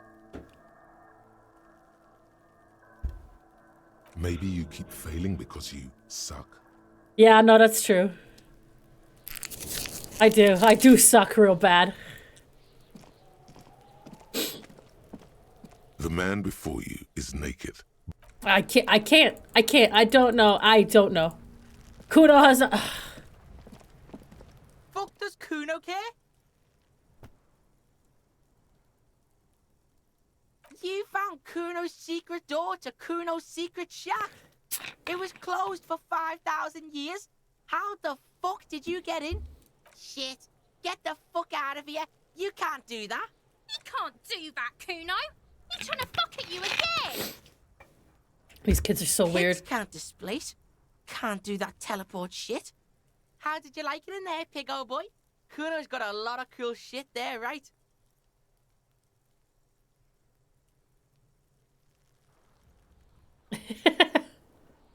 Of course you fucking can. How do you think Kuno made all the docky boys his gimps? Just got a fly pig. Kuno knows. Kuno and C saw you shit yourself. Well, it's okay, pig. Not everyone can face the fear Kuno style. Kuno style. That's all there is to it then. Don't be a pansy. Just jump. Yeah. Is it? You got pretty fucked. Kuno's surprised you've still got your head after all that. Thanks, kid. Whatever, piggy. It's a vitamin, pig. Don't you know anything? Oh, that's not what I meant. You could use some. Okay, whatever. You fucking need that shit to stay on top of your game. Kuno grows through like a tube a day. And you look like you could use a bottle. Kuno. Don't teach him, Kuno. He's gonna use it against you, Kuno. You're not getting this, pig. It completely takes away the hangover. It's like you didn't do anything. Like you stayed home playing with your choo-choo. Fuck you, pig. Don't do mag. You're gonna OD and you're gonna fucking die. That's where Kuno gets his daily hit of electric. Kuno Shazam. Kuno Shazam. Kuno rides the fucking lightning in there, pig. Bet you'd like to ride the lightning No, too, I don't. Wouldn't you? You feel tired and old, but you could have that sparkle in your eyes. Jesus Christ, electrochemistry, shut the fuck up, dude. Oh, that? Kuno decapitates pigs. That's just a Kuno demo tape.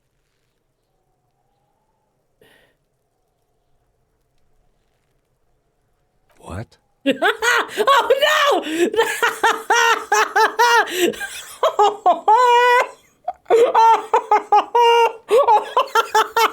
Oh no, Kim, I'm sorry. No! You heard the self-deprecation. What is this shit? Fucking on yourself. This is weird level shit. Kuno doesn't go there. Fuck your shit back to normal. What is it?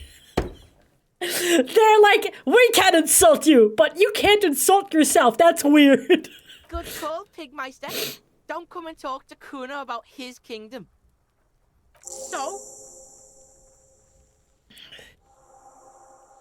Yeah, so? Kuno did sick the pigs on him. Kuno's a man of his word.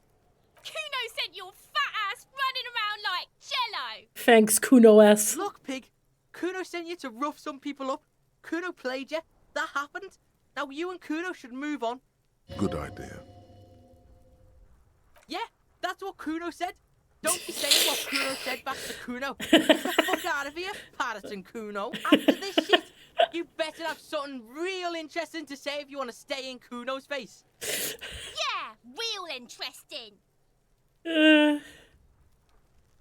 Right, pig. This is where Kuno plays with his little wooden choo-choo. Fuck do you want with it? Yeah, Kuno doesn't know shit about that. That shit is beneath Kuno. Listen. Kuno doesn't care about the small-time shit. Just listen. Kuno saw what you did there, dumpster diving. Sad shit. This kid is crazy. Kuno could hook you up with some sweet rags. Shit like Kuno's wearing. Your size, good price. 500 real. Yeah, I don't have that money, kid. You'd have to be blind not to notice the giant white letters F-A-L-N running down his trouser leg. Look, Kuno ain't seen shit lying around except for that up there. Now you want performance gear or not, Grandpa? The lieutenant remains silent, but his expression couldn't say, "I told you so," any louder. Whatever. Kuno was trying to help you, but you're too fat for falling anyway, pig. The fuck? A mug in the trash. Is this about the fucking clothes again?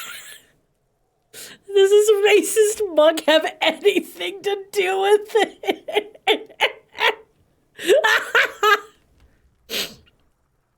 Does this quaint better not take it out of its historical context, Bug?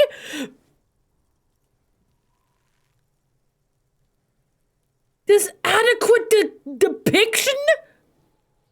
Yeah, Kuno sees where this is going. Kuno's got that fast brain. You saying you pigs are after the mug fucker? Cause he's the clothes fucker? I can't hear you, Kuno. Speak louder, Kuno. Shit, that's tense. Someone's going to the beat-down basement, huh? Mug guy gonna get tied to the radiator. The kid may have something there.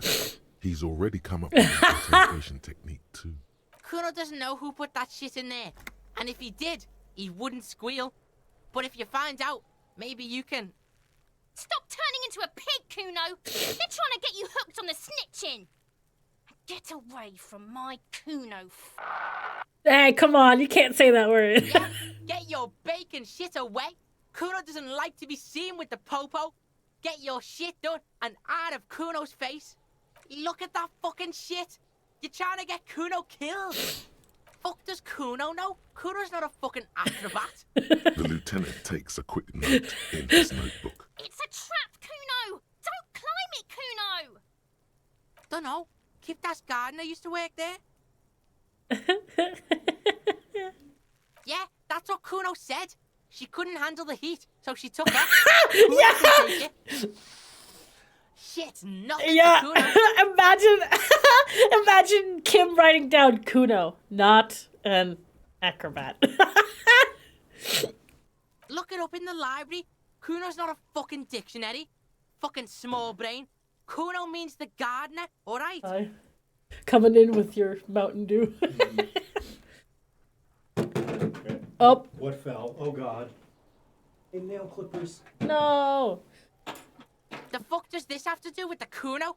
Kuno doesn't give a shit who she is. This kid is You crazy. were expecting relaying this information to him to be more rewarding, right? Telling him you found out she isn't a gardener. You know what you should do if you want to get rewarded? Drugs. Drugs are more rewarding. Shut up, electrochemistry. You suck. Or alcohol. No. If you don't want to do drugs. Alcohol is just as rewarding, but it isn't a drug. This has been going on for quite a while, hasn't it? You've been thinking about drugs and alcohol for a long time now.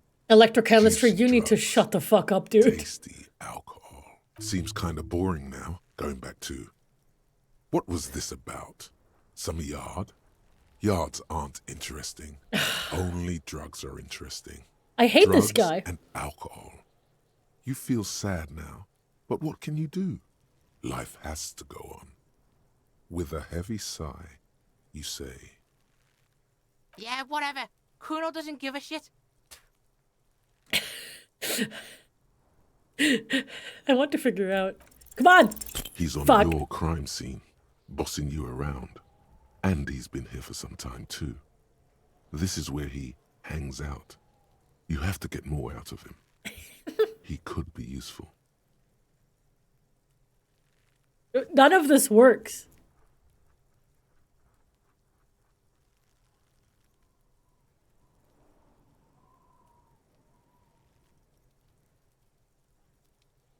Fuck no. Yeah. What are you? Fucking mentally handicapped? I really like the way that he had to pause for a moment. No, they've almost made you a snitch now. Ease off, see? Kuno always takes the bullet over the hammer. Yeah. The fuck about it? Okay. Your test. Get lost. Jesus Christ, chill out! Yeah, whatever. Kuno doesn't give a shit. The fuck do you want with Okay. it? Good call, pig. Kuno doesn't. Yeah, okay, bye, Kuno. Interesting child. Oh, right. So, we should probably level up Savior Fair. No, wait. What was it that we needed? Did we need Savior Fair to jump? I'm pretty sure it was Savior Fair. Yeah. And now, let's put on, because we have Savior Fair -2. Okay, what gives us minus Savior Fair? Yeah, the fucking pants. And now we have -1 Savior Fair. We can do it without the boots. Okay. Let's do it. Let's go. Let's jump barefoot. I don't know how to get there again. Put on the jeans. Did I take them off? Oh, I did. I'm fucking stupid. Wait. No, that's the -1 Savior Fair. There we go. I didn't mean to take those off. Oh, right. Kuno's shack. Right. Let's go.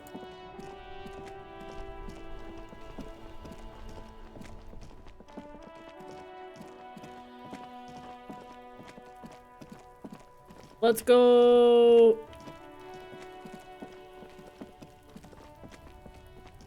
Was it here? No, no, wait, yes, it was here.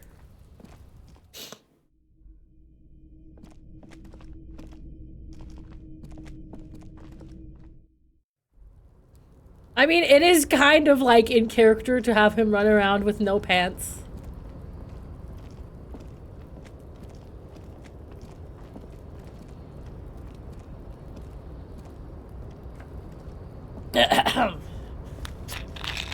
All right, let's try it one more time. Okay. A tarpaulin cloak is still caught on the Okay, I'm literally, you know what? No, I'm actually going to say, you know what? I'm fucking saving this. No, I'm not letting this game, this is the one time I will literally save scum. one time. I'm not dealing with this. A tarpaulin cloak is still caught on the railing. Thank God. No one has claimed it for their own. As you leap in the air, a chilly breeze engulfs you, sharpening your senses. Ankles tingling from the tension, blood roaring in your ears. You are ready for your rendezvous with the concrete pavement below. Martinaise goes about its daily routine as you soar through the air. The loud voices of protesters mix with the engine sounds from the traffic jam. Waves crash against the pier, and dense, salty sea air fills your lungs. He's so on the money, Bratan!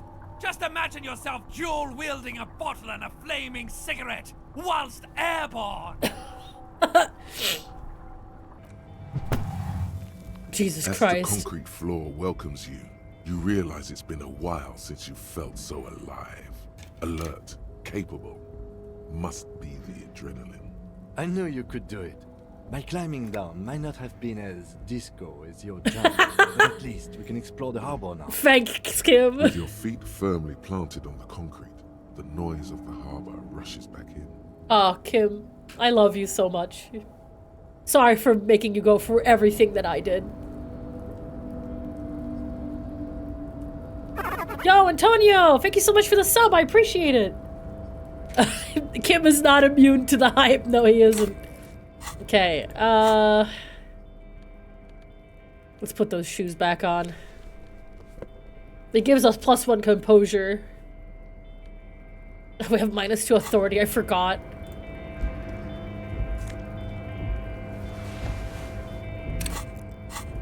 I have my cloak back! Let's go! We can just look cool again. Esprit de corps. But our shiver is gone if I get rid of that, but we have -2 authority. Look at that.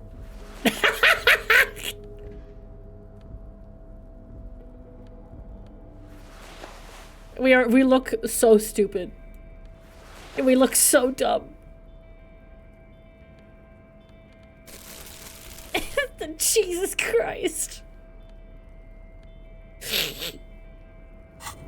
Walk, walk, fashion baby.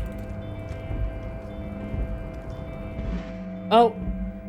What the? What? Where the fuck are we?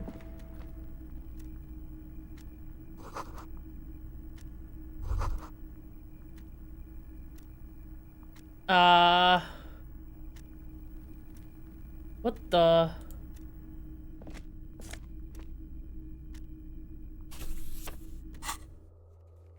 Oh God, we have so many things I need to do.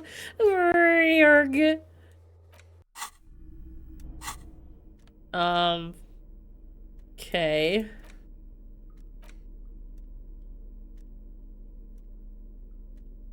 The front of this quarterly journal features a large satirical portrait of the late King Friso. From the sides of his head, a pair of white antlers spread to the corners of the cover. To your disappointment, there aren't any full-color pictures to direct your attention. Just column after column of closely set text, interrupted occasionally by little doodles in black and white.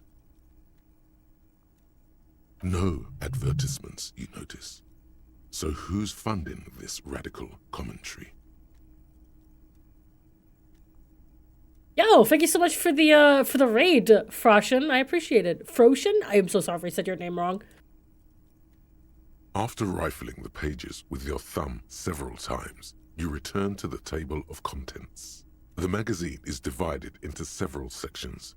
International development, Kunst und Kultur, and local concerns.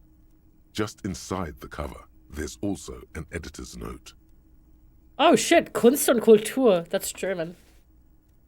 Unless like that's an actual like thing that is in English magazines?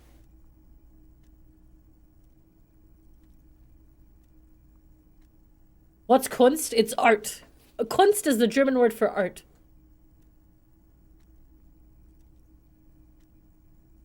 It's art and culture.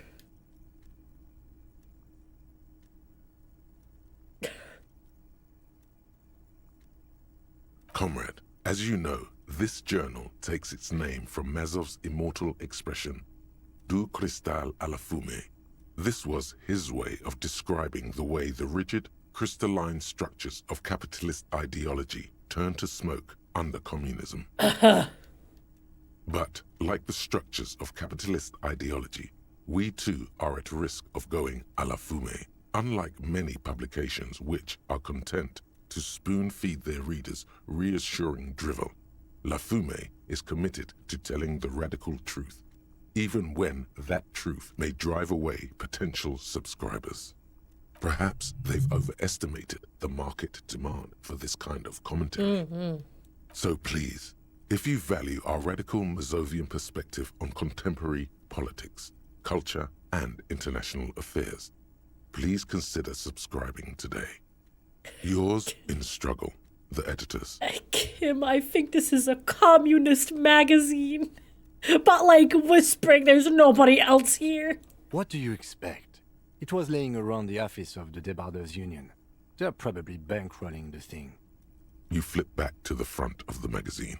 The table of contents unfolds before you. Holy shit. Please subscribe. This section includes a long, tedious critique of the latest round of free trade negotiations between the EPIS nations and the Free State of Seminole. Sorry.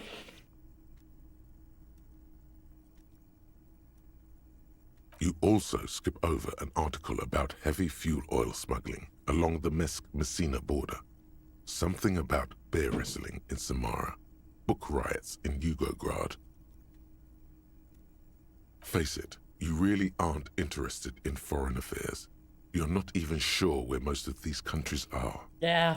You flip back to the front of the magazine. The table of contents unfolds before you. You know what I think is really interesting about this game? It's set in a made up world. But the way that they explain it, or like the way that they do it, is that, how do I explain it? Usually the characters that live in that world would know things about that world, right? But the main character, who is an amnesiac, knows nothing about the world. So it's making the character learn about the world that they're supposed to know about through the lens of the reader. I don't know how to explain that. It's clever. It's clever, yeah. It's a good way to get the player to learn about the world in a way that makes sense with the story, because I hasn't. Yeah. So it's like, because like they're saying so many country names and like, or like areas, and you're sitting there like, I have no fucking clue what that means. And then the narrator is just like, you aren't interested in this either because you have no idea what these are. This is all just butt humbug to you. Like you have no clue. It takes a moment, but gradually it dawns on you that Kunst und Kultur must mean arts and culture. Yeah, art and culture. Can I pick a number from 5 to 10? 7. I like 7. As you leaf through this section, you come across several reviews of recent radio plays, as well as a brief artist spotlight featuring a local artist identified only as CS. Neo, thanks for the 7 gifted subs. I see. Thanks. The main feature, though, is a long essay titled Tip Top Tournée, a critical Mazovian perspective. This so-called artist spotlight is really just a brief Q&A, made all the briefer by the subject's evident hostility to her interviewer. The actual article is surprisingly light on details, but after skimming a page or two, you gather that it has something to do with motor carriage racing. If you don't follow it, you only ever hear about the ludicrous sponsorships and obscene death toll. All right, let's see what these communists have to say about Tip Top. You think you're settling in for a relaxing recap of the most recent season, maybe sprinkled with some nice anecdotes about a few of the more colorful drivers. Instead, you find yourself skimming a 10,000-word feature about all the politically problematic aspects of Tip Top Tourney. Where to even start? For one, there's the crass commercialism of its sponsorships, and then there's the practically criminal emphasis on deadly motor crashes. Uh-huh. Oddly enough, this article has 2 bylines. Nasteb Encolada Bernal and Exilus Buka. Bücher. German word for books. Under capitalism, the article says, every pursuit has its price. Every pleasure, even one as elemental as the joy of racing others around a track, is reduced to an advertising opportunity. I mean, that's everything, right? Like, that's... If we technically think about that, everything is an advertising opportunity. Everything that we do. Yep, that's capitalism, baby! Thus, the so-called tourney becomes a competition between increasingly meaningless brand signifiers. Your discount laundry detergent racing against a pack of Astra cigarettes, or even a fritter. Hey guys, do you want to get yourself some gamer stuff? You can buy yourself some gamer stuff with my code Shenpai.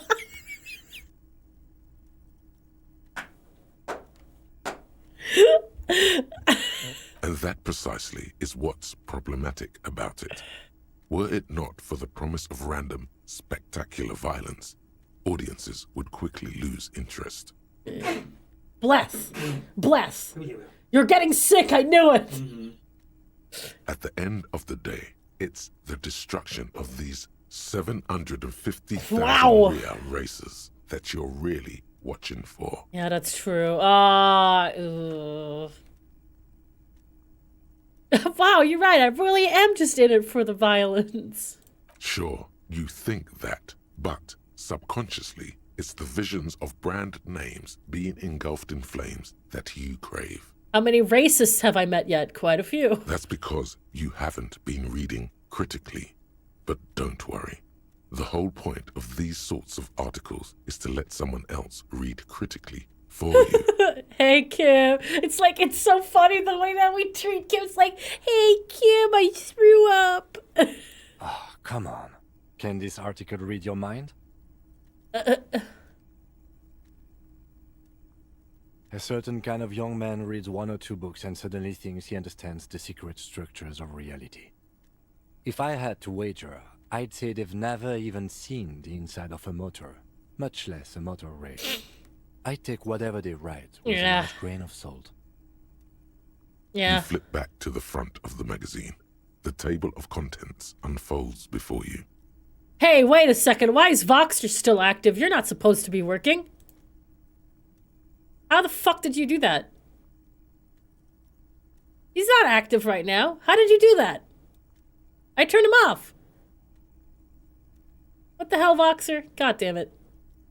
Unsurprisingly, much of this section is taken up with articles declaring unqualified support for the dock workers' strike. 3 whole years, wow.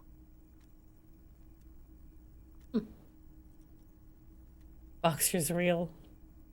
You skim the headlines. Paint the harbor red and white. Martinaise tames the wild pines. A city in revolt. First we take Martinaise, then we take La Delta. Finally, there's a brief article by the writer, Hugh Martin, accusing the owner of the Capeside Apartments of illegally attempting to evict certain communist tenants simply for not having paid their rent.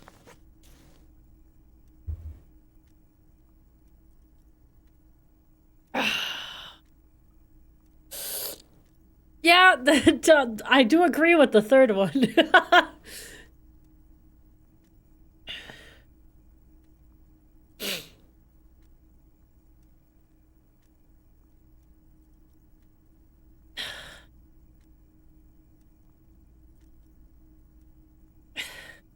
Writer G. Martin remarks dryly that capitalists love wealth redistribution, so long as it's only redistributed upward. You flip back to the front of the magazine. The table of contents unfolds before you. Well.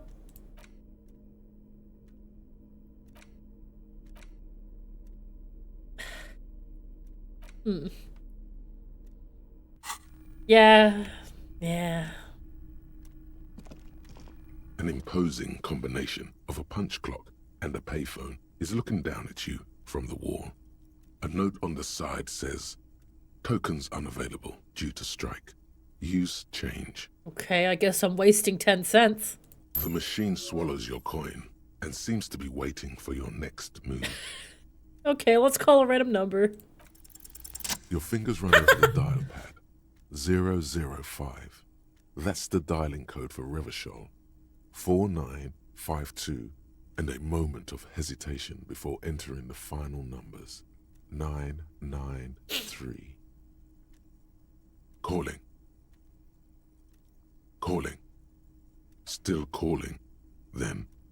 Video Revachol, 24-hour video rental. We rent 8 and 10mm film for home use. This is Lamy. How may I help you? The voice of a youngster on the other end sounds as enthusiastic as that of a man walking towards the gallows. Video Revachol is a 24-hour video rental. We rent 8 and 10mm film for home use. This is Lamy. No. This is such a stupid question. Maybe you called to extend your rental period? Do you need to extend your rental period? Raphael, what? Listen, I can't help you over the phone. If you need further assistance, you can visit us on the corner of Voyager and Main. Let's go! He thinks you're pulling a prank on him. On the corner of Voyager and Main, a large neon sign hangs on the side of a building. Video Revachol, 24 hours. It's raining and there is almost no traffic on the street. A woman's footprints in the mud lead away from the front door. Tiny heels tiptoeing down the road. Beautiful steps, light-footed with a lifetime ahead of them. You look up and the air seems to grow darker. Suddenly you feel like you don't want to hear about video rentals anymore. You don't want to hear about any of it. It was all shit. It's over. Thanks! That's enough for you today. Let's conclude this call. It. What was shit? It. Oh. Ooh, what is this? A photo.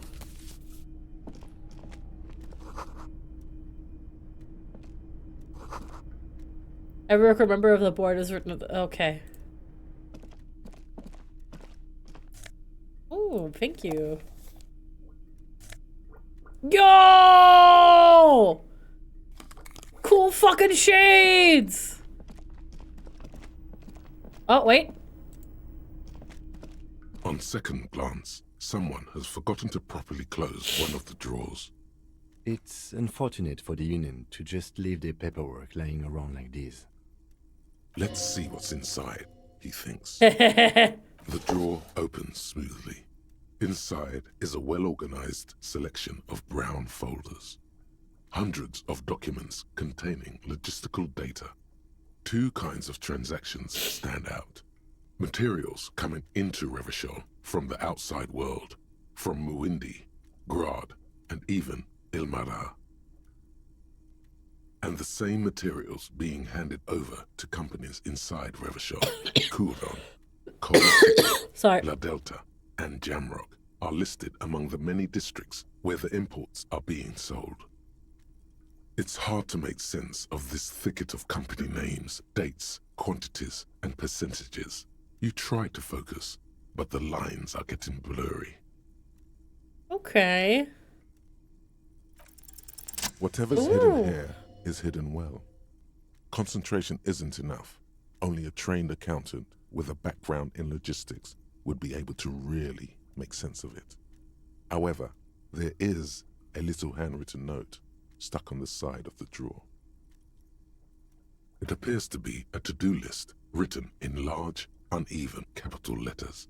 Remember, Leo, Everart's shoes, special whirling borscht, water Everart's plants, sweep office floor, more banners. All items on the list have been crossed out, and the note itself is crumpled.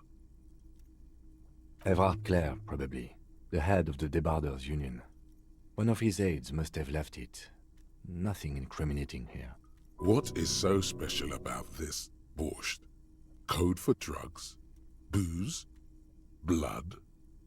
Remember, Leo. Okay. All items on the drawer slides shut.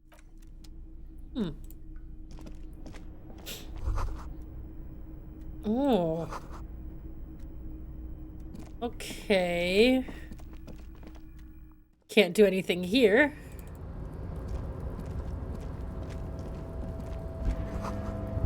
Now we're on the other side.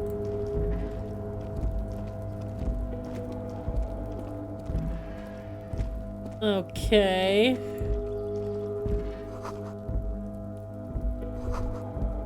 Snow is quietly covering the numerous wine bottles and cigarette butts on the ground.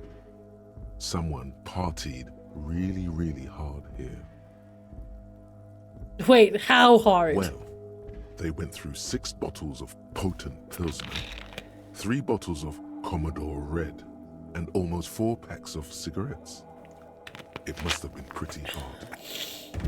Did I do this? Well, yes, I think we can say with relative confidence that it was you. Yes, this scene isn't exactly ripping with joy. Let's just move on.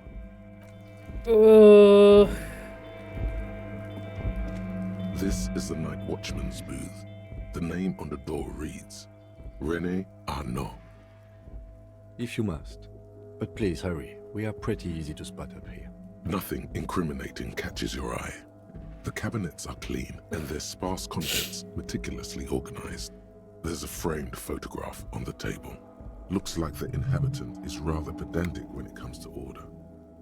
It's a black and white photo of a young couple out in a street fair. The man, René, is dressed in a Royal Carabinier uniform. The girl is young and very pretty. She is smiling playfully at the camera. René looks like he's about to smile. This photo must be tied to some good memories.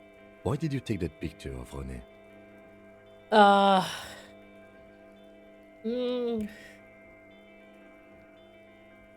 Fine, but let's move. I don't want to be seen snooping around here. I mean, we could use it. This is the night. Okay. Where else could we go?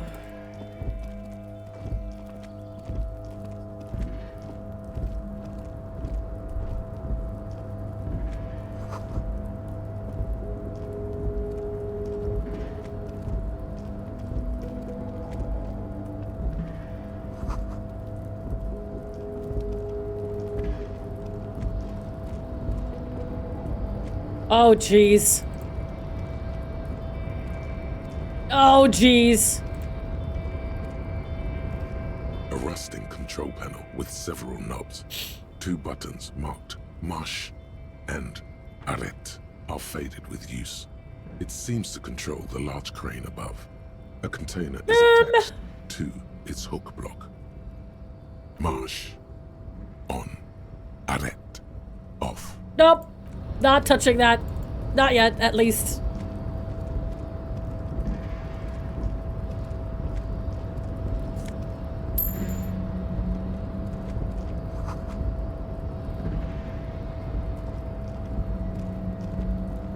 So you can't do anything else here.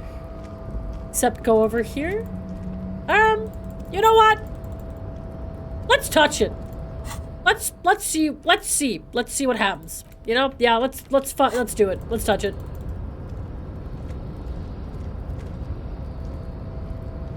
A rusting marsh. On. With a loud grind, the crane shifts overhead, moving a massive metal container through the air. Yep. Yep. Yep. Yep. Thanks. And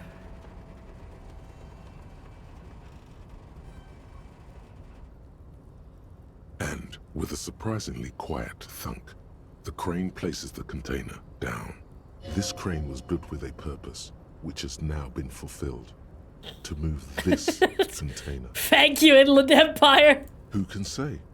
All you know is, it's special. I can't see how that was worth the ruckus, except for seeing the crane in action, which I admit was satisfying. Can we open it? Before you stands a cargo container, just one of many in the yard. Is this like your thing with that wall again? You do? Because I don't.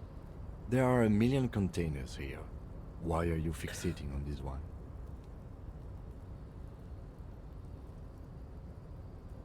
You just picked one out because you wanted to interact with the cargo container. We are not here to interact with containers. We are here to get the body down from the tree. No reply. The knock produces a hollow ring of metal. Doesn't sound like there's anything inside the container. I want to open it. I'm gonna open it. You attempt to turn the handle, to no avail. The doors seem to be mechanically locked. Damn it. To your left, the lieutenant considers your actions with some puzzlement.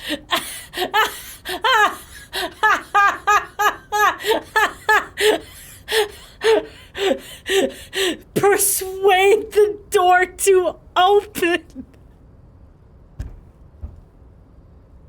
Let's do it. Why are you even trying to open a door with rhetoric? Why are you what? Now is not the time to get philosophical, detective. You can do that after hours. Yeah, you're right. Jesus Christ.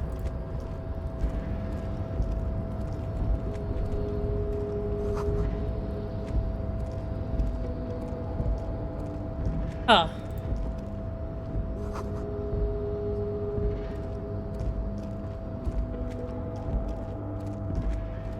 Ooh, buddy. Ooh, buddy. Oh, shit. Hey, dude. Container, container, I'll turn you nice and red. Container, container, put the logos on. Oh. The accent is so thick, it's impossible not to notice he's Ubi, from the vanishing peninsula of Ubisunt on Muindi. Oh. Container, container, used to be Wild Pines. Container, container, now belongs to Evrart. Oh, wait, you're Leo. Evrart, Evrart, Evrart, he looks after everyone. Huh? Well, hey there. How can I help you, mister? The look in his deep blue eyes is as sincere as you've ever seen. Kind of makes you feel like an arsehole for no apparent reason. Yeah. I see you are not a union man, mister. Did you get lost? You're not one of them scabs, are you? What is with you people in scabs? I mean, I don't personally mind. Folks is just folks, you know, and folks gotta eat. Just some of the other guys don't look too kindly on the scabbing kind, if you know what I mean, mister. Oh yes, born and raised in Irish, mister. Mum had to leave my dad after he got a bit violent. Took us here to the new world. I was about 10 then, too old to lose my accent then. People say us Ubis are up to all sorts of trouble with sheep and other animals and whatnot. I just want you to know there was never any of that where I come from. No sir, those are just nasty rumors. Jesus Christ. Thank you for clarifying that, sir. Oh, I'm just making some covers for them containers here. Yes I am, yes I am. So it's easier for the crane operators to spot them. Oh. Right, let's try, I guess. Everything a failure. is so pretty and red. You and Leo look like brothers as you glance around with similar childlike wonder. Yeah, well, whatever. Sure is, mister. Sure is. Really livens up the place. Yes, it does. Yes, it does. I had to break this bonding moment, but the red containers mean they are replacing the company livery with the union livery, which means this strike isn't gonna stop anytime soon. Great. Oh, most of the guys are down at the gates, keeping the scabs from coming in. Huh. We're on a strike. The whole union is. You don't have to work when you're on strike. Ha! We haven't worked for 2 months now. Yeah. So no one is working? Not everyone is down there, of course. Mr. Evrart is in his office, where he always is. And Jean-Luc is guarding the gate. But Titus and his boys got into some drunken trouble and Evrart sent them on a nice vacation. For a week or so. Oh. Oh. Oh, I'm not really supposed to talk about that. That's union business. Him and his boys stirred up something in town. Probably drank too much and got into a fight or something. I heard Mr. Evrart telling them to take some time off. No, I don't think they killed anyone. Let's better talk about something else. Titus and his boys do good work. I don't want to get them in trouble over a little drinking. Ah! Yes, yes. Everybody needs a job, and this is mine. I'm Leonard, by the way. Leonard Bellick. But everyone calls me Leo. I'm like Mr. Everart's right-hand man when Mr. Edgar is out of town, and Mr. Edgar's right-hand man when Mr. Evrart is away.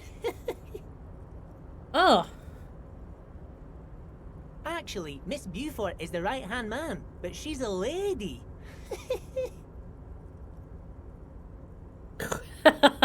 Who is this, Miss Beaufort? A real pretty lady with a skin like those douce sucre candy bars my missus likes so much. Them are real nice to suckle on once the dinner is done and me and the missus sit down beside the radio. But I can't listen to the radio all the time. There's so much to do around here and I'm always busy keeping things running here. Yes, I am. Yes, I am. Stay on this Miss Beaufort topic. Uh-huh. Oh, Lizzie, she is a real sharp tool. Mr. Evrart put her through some fancy school and everything, east of the river.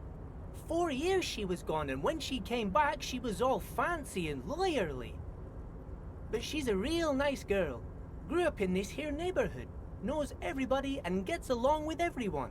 Real pillar of the community one day, I'm sure. For a fraction of a second, there's sadness in his eyes. If me missus and me was to have a child, I'd be real happy if she turned out like her. But she can't have kids. Oh. Dr. Lemaitre said so, and she knows about such things. Been a doctor for almost 50 years, she has. Law school? Could she be talking about the union fixer, aka the gardener? Looks like it. I'm not sure what a fixer is, but she is a real nice girl. Smart as a whip, too. Oh, yes, yes. I leave all kinds of notes for myself. That old head of mine ain't so good at keeping things in no more. I almost forgot about the borscht. I feel so... He's such a, like a chipper guy. Such a sweet, innocent kind of baby. Oh, yes. I've been taking special whirling borscht to the men every day since the strike started. It's very, very good. Makes a man feel so warm and happy. I feel like I could take on Mr. Renadan's boar dogs every time the lunch is done. Power borscht, huh? Never heard of a borscht that turns little guys into dogfighters. Alcohol, however. Yes, yes. I'm taking it to them. The borscht keeps them happy and in fighting spirits. Makes you all warm inside. They brew it in the Whirling-in-Rags. Oh, is it the guy in the back who makes it? Oh, the Whirling's cook. Yep. He makes it. Them is always talking with Mr. Manana in that weird language and laughing together. He doesn't speak what we speak. He's from Grad. Oh, sure, mister. Sure. You do that. Yes, sir. He didn't actually understand what you meant. And now he's just nodding along. Oh, that one. That should be empty as far as I know. Lots of containers here have nothing in them. They're just waiting to be loaded up. Told you. Ah. Oh, you want Mr. Evrart then? He's an awfully nice fellow, he is. Him and his brother are both nice fellows. They've lived their entire lives in this here neighborhood. Guys like Mr. Evrart and Mr. Edgar, his brother, are real good guys. Made Martinaise what it is today. Mr. Evrart and Mr. Edgar and I went to the same school, we did, when we were boys. Oh, Mr. Evrart is where he always is. In his office, of course. Sorry. Bye-bye now. Alright, bye-bye. Ooh.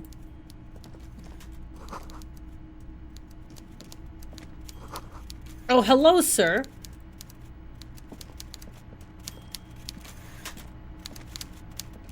Hey there.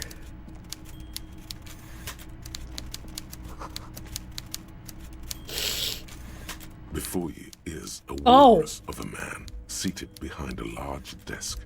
He looks up from his work, not the least bit surprised to see you. With great effort, he straightens himself up in his chair, yet says nothing. He simply stares at you. Welcome, Mr. Dubois, Mr. Kitsuragi. Oh, shit. It's good of you two to stop by. Please, have a seat. I'm Evrart Clare, head of the Debarders Union here in Martinaise. I'd offer you my hand, but unfortunately my health prevents me from getting up. You understand? He looks extremely comfortable. The tiny folding chair, on the other hand, looks like a torture device. You go ahead, detective. Whatever he has in store for you, it can't be good, he thinks. I'll do my best. Forget about that. What's with this Dubois stuff? You're getting some seriously bad vibes from that name. Uh-oh. Please, Mr. Dubois, let us converse in a civilized manner, as equals. Take a seat. I insist. It's nothing. Yes, that's probably right. It's nothing. Forget about it. Excellent, Mr. Dubois. I can see that you're a reasonable man, and reasonable men can be of great use to one another. So tell me, how can the head of the Debarders Union help a representative of the Revachol Citizens Militia today? The chair you're sitting on has got to be the most uncomfortable chair in the world. It's violating your backside. Oh, by the way, I heard you got a rather rude reception from a certain Lawrence Gart. Some people have no manners, it pains me to say. This should take care of that nonsense. It should be sufficient to cover your expenses for a few days and patch over your differences with a cafeteria manager. Go ahead, take it. Wow, that's 25 real. That's good money. You need it.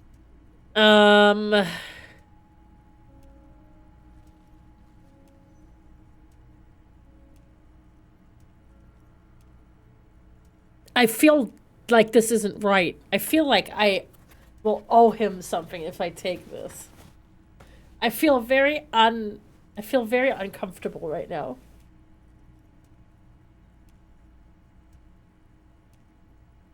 Yes, I know Lawrence. He's a real character. No union man in him. A real piece of work, that boy is.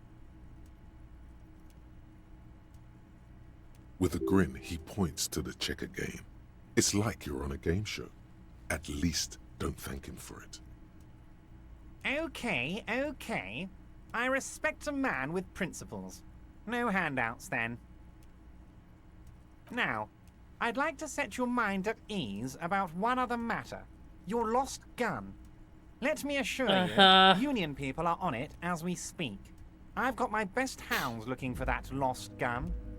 His slug-like lips move, but all you hear is an echo. Lost gun, lost gun, lost gun. The world is swallowed by a black hole of fear. Only two words escape its gravitational pull. Lost and gun. Are you all right, Harry? You seem anxious. Don't be. Everything's going to be all right. It's not like you left it loaded. You didn't lose a loaded gun. Local children aren't out there playing with it right now, pointing it into their own mouths. It's in a safe place. I just Jesus Christ, he knows everything. Everything's going to be all right. He knows it all. It was loaded. There were 2 bullets in it. You always keep at least 2 barrels loaded. Officer, we will deal with this later. We don't need Mr. Clare's help with this. I wouldn't be so sure about that. Uh-oh. The chair is killing me, not my composure. God, fuck. You're sweating. Your knee is jerking. You're about to cry, aren't you? You're about to cry because you lost your gun and those children are gonna shoot themselves with it. Mr. Dubois, you don't look so good. What is this, Mr. Dubois? He keeps repeating. What is he trying to pull here? You need to cool the fuck down. Chill. Mr. Dubois! Mr. Dubois! Harry! Keep sliding down the chair like a jello shot.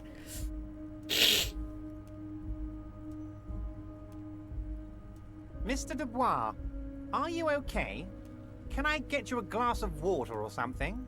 Are you having some kind of medical emergency? Maybe you could use your hands somehow, in a kind of throw-in motion, like you're throwing that Mr. Dubois act right back at him. He's Mr. Dubois. No. What an odd demonstration of... you got me, Harry. I don't even know what. As entertaining as it was, I'm afraid we're wasting our time. And I'm an extremely busy man. You I'm literally sure you just... are too. Okay. Okay, enough. We are here to ask you some questions pertaining to a murder. What just happened? Quick, here's your window. Get yourself together and ask him questions. Police officer questions. It is about time to stop embarrassing yourself. Questions will help you regain some of your lost dignity.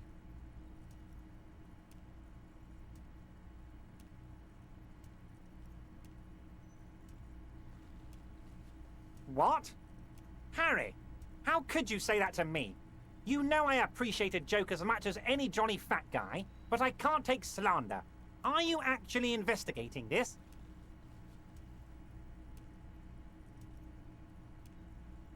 Fuck. Harry, you wound me, Harry, in the heart. But I trust you to put this to bed. Do what you must, and let's change the subject, shall we? Okay. Thank you for your understanding. We will continue to do what we must. You too, Lieutenant. You know, I like you. But you never were my favorite. I'm a Harry guy. Shut up! I'm Team Harry. Well, I'm Team Katsuragi. Kim Katsuragi. None taken. Do we have anything else to do here, Harry? Of course. Let us dispatch with the formalities. You call me Evrart, I call you Harry. That's what the hanged corpse called you. Harry. My God, so it's true. I didn't want to believe it, but you are a fantastic science fiction amnesiac cop, aren't you? What are the odds of that? I think the odds of that are very low.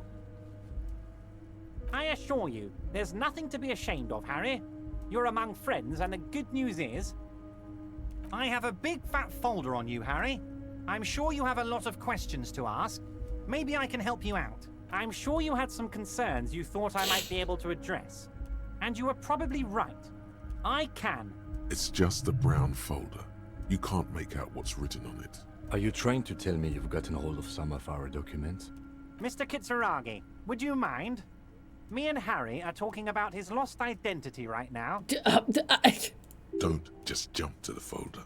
That's not smart. Shows you're on the edge. Do some probing first. It's Harry. Harry Dubois. You feel like a Dubois, but you don't feel like a Harry. Huh. Strange. You don't feel like any of these things. You know what your name is. You have a sophisticated name, like that of a count, or a beautiful man. Sure, okay. You're Harold. Harmon. Haroldamus. But that's not what the record says. The record says Harry Dubois, a real man's name. Mr. Kitsuragi doesn't seem even slightly empathetic to your memory loss, Harry. I, however, wish to help you any way I can. Family? Harry, you're not a family man. There's not one peep of family in here. Unless you think you're a family man, do you strike yourself as a family man, Harry? That's why I like you, Harry. A good man knows both his strengths and his weaknesses, and you, my friend, you are one of the all-time greats. Well, Harry, if I were to sum you up in one word, it would be apologetic. Shut up! No! No! No! This fucking game! Screw you! Screw... Not this as well!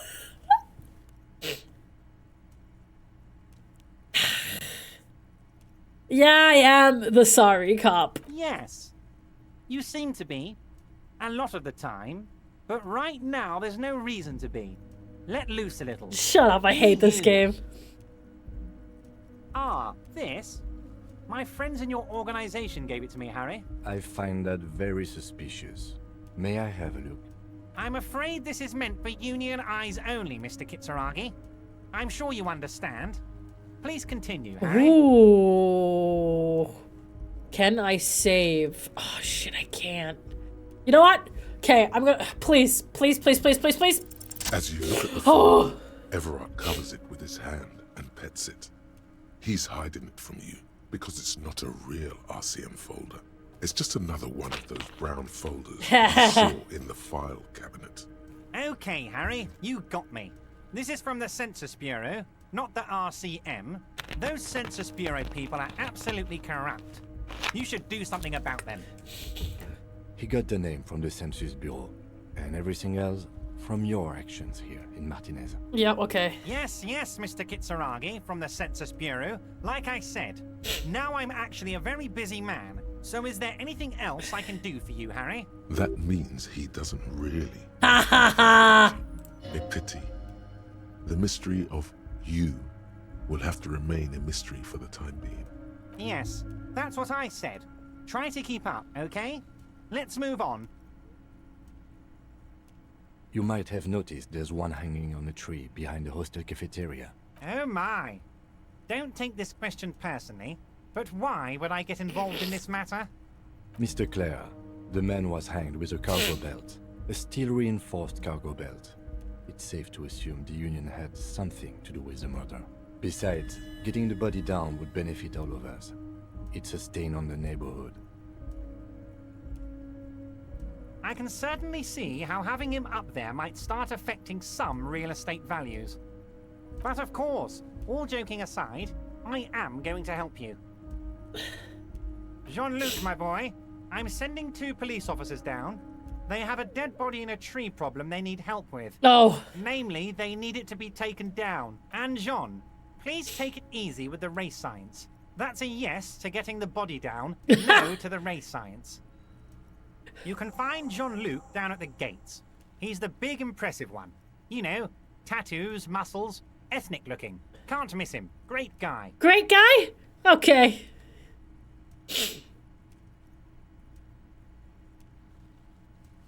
Yes, your lost gun. My best men are on it. They're turning every stone, searching every playground, asking kids, grandmas, everyone. Your gun will be found, Harry. Let me assure you of that. It's just a matter of time and effort. The only way to find it seems to be working with him. He might even be holding your gun hostage. Who knows? Only one thing is certain. If you work with him, you're going to get it back. Okay. And working with him might be the only way to do it. Should I really? Fuck, fine.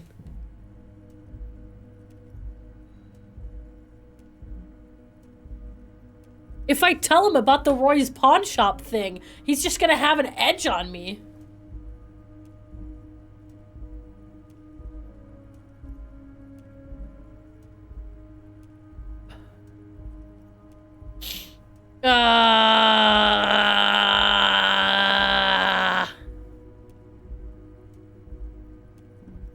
Torque, are you sure that this is the only way I can get my gun?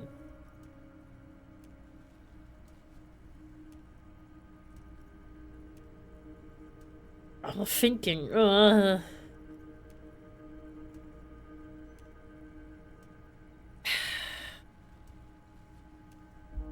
Damn it, Harry. That's exactly what it means. I'm only kidding, of course. Of course. I understand. We help you, you help us. Okay.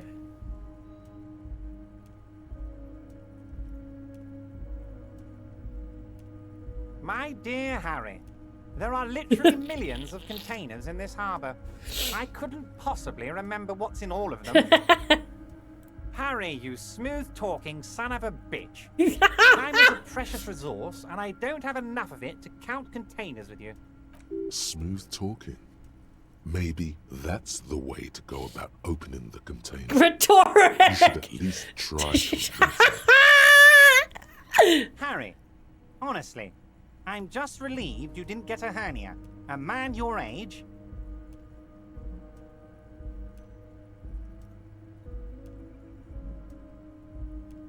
Yes, yes, Harry. You are obviously in peak physical condition, and I salute both your initiative and your physical prowess. Very impressive, Harry. Very impressive. Anyway, I assure you, I am a very well-informed man. Information reaches me before I even get the chance to request it. Oh, of course. That's your main thing here. That's why you're in Martinaise. I know everything that goes on around here, and I would love to help you like I'm helping you with the body and your lost gun. I mean, it's no secret that the lynching is connected to the strike. So much to talk about. Honestly, it's been weighing on me so heavily. I understand you need to interview me, but there's a thing that's been keeping me up at night. I want to talk about the hanging. I mean, if we could just calmly talk, exchange information, we could blow this thing wide open. Yes, that sounds good. Let's do that. But I can't think straight with this thing weighing on me. You're police officers, aren't you? I have a crazy idea. You guys are basically door-opening machines. Oh, God. Incredibly talented at opening doors. Okay, I've opened a few doors in my life. I'm sure you're going to open this one with flying colors, Harry. This really is very simple, and there's nothing shady about it. Keep it cool, baby boy. You can use this. Groove with this. Play along. Let him throw his weight around. And when he throws it too much, and you've got him off guard, that's when you trip him up. Oh, no one's. It's just a weasel. A weasel lives there. Nothing for you to worry about. Harry, I'm a very busy man, and more importantly, I don't have that extraordinary physique you do. You look like you could run around all day. You want to send someone a message that the police are working for you. I repeat, I'm a very, very busy man, Mr. Kitsuragi, and therefore I must occasionally enlist outside help. So what will it be, Harry? A loud blabbering weasel. When weasels feel no one is watching, they start acting foolishly. Just go there, unlock the door, and leave it open. It's been such a burden on me, Harry. I just want this to be over so I can discuss business with you. Harry, my dear friend, I am what people call a local bigwig. I know everything that goes on in Martinaise. Fantastic, my friend. Just let me know when it's done and we can take our friendship to the next level. You can get the key from Manana. He's down by the gates. Manana's like a free agent in the Union. Special operations. Hardened socialist. A real free thinker, too. He'll tell you precisely where the door is. One last thing, Harry. Just open the door. You don't need to go in or anything. I just want that weasel to come home and see the unlocked door. I'm so confused. Oh, that's very nice. I haven't gotten around to her yet. I'm very, very busy, you see. I hope you're getting along. One thing I want to make very clear, Harry, is that this is not some kind of union versus corporation situation. Everyone is just pals here. We're all trying to do what's best for Martinaise here. Don't feel like you can't cooperate with her because you and I are such good friends and I'm helping you get that nasty body down from the tree. And with finding your lost gun, I'm not a jealous guy. If she actually wants to see me, she will find a way. Any good negotiator would. And I just don't have anything to discuss with a bad negotiator. What the fuck is happening? It's a fortress. He knows she can't get in here. He doesn't want to see her. It's as simple as that. Of course, Harry. Let me just assure you one more time. It's perfectly okay to share anything we discuss here with This guy. Joyce. This is a completely transparent organization. I have no interest in what she is doing, but I myself have nothing to hide. Your business is your business, and I respect your privacy. Just remember, none of this is secret. Tell her about all of it. My brother's picture, my singing swordfish clock. Tell her how overweight I am and how I'm helping you find your lost gun. Tell her about everything. Evrart doesn't mind. I don't know what that means, Harry. Shady brew? There are so many moving parts in my operation. I can't keep track of them all. You know what? Don't even tell me. Whatever it is, do it. Surprise me. Just one thing. If you can, make it even shadier. This guy. He sincerely has no idea what you were talking about. And he doesn't care either. Wait. You need this to get in and out through the gate. Okay. Here, you're one of us now. A real red and white union man. Take care, Harry. Uh-huh. Okay. Uh-huh. Rigorous self-critique. Ooh. Here it is. Hard facts from the man you are. You once jerked off in the locker room and were caught. You held a young woman by the arm and kept her in your apartment for 20 minutes against her will. That's right. These are not flights of fancy. These are real deeds, Harry, emerging from the darkness of your past. You tried shooting a fleeing suspect in the foot, but hit him in the pelvis, crippling him for life. And, above all, you let life defeat you. All the gifts your parents gave you, all the love and patience of your friends, you drowned in a neurotoxin. You let misery win, and it will keep on winning till you die, or overcome it. Jesus Christ! Oh!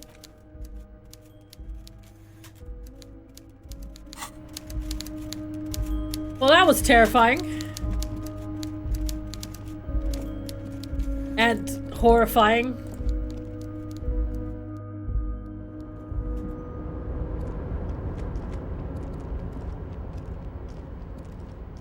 Whoops.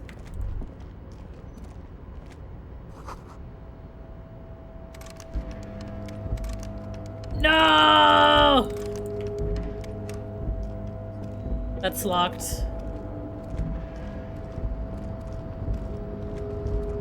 Coins.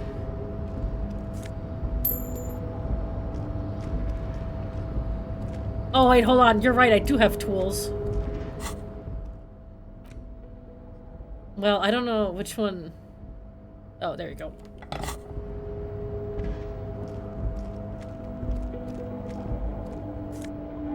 Oh!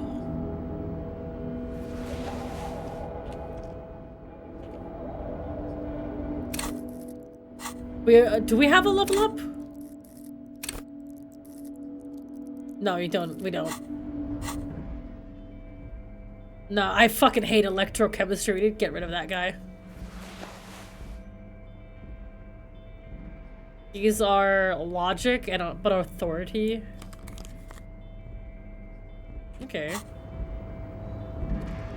I know I should be min-maxing my clothes for better stats for like specific situations, but I've not been doing that at all. I'm making this game unironically harder for myself. You're back before the cargo container. I don't have rhetoric, so it doesn't matter.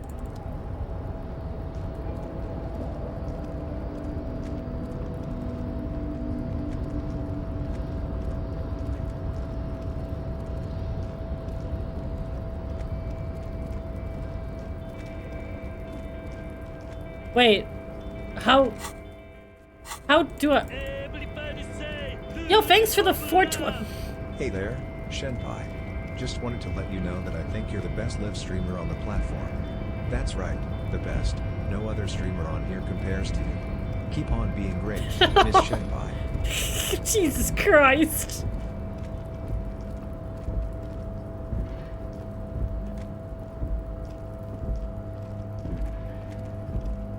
Yo, man, thanks for the cash.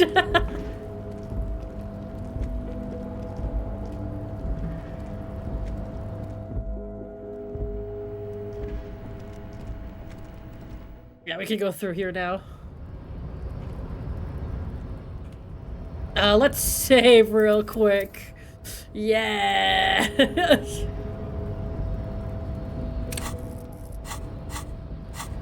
Oh dear, here we go.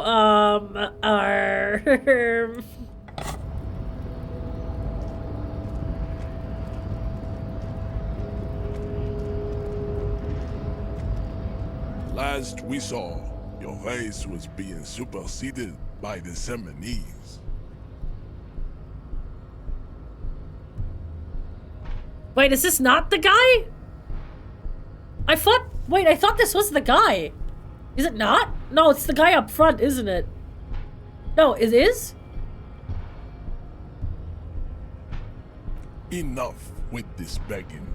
You should leave the stage of history with dignity by inviting the other races to a great world war.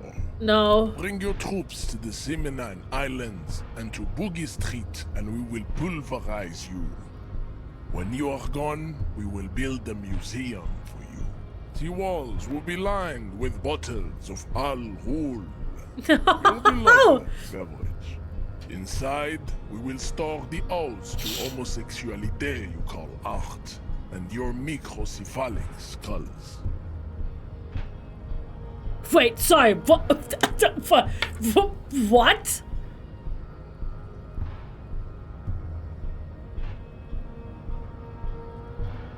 We shall store the odes to homosexuality you call art.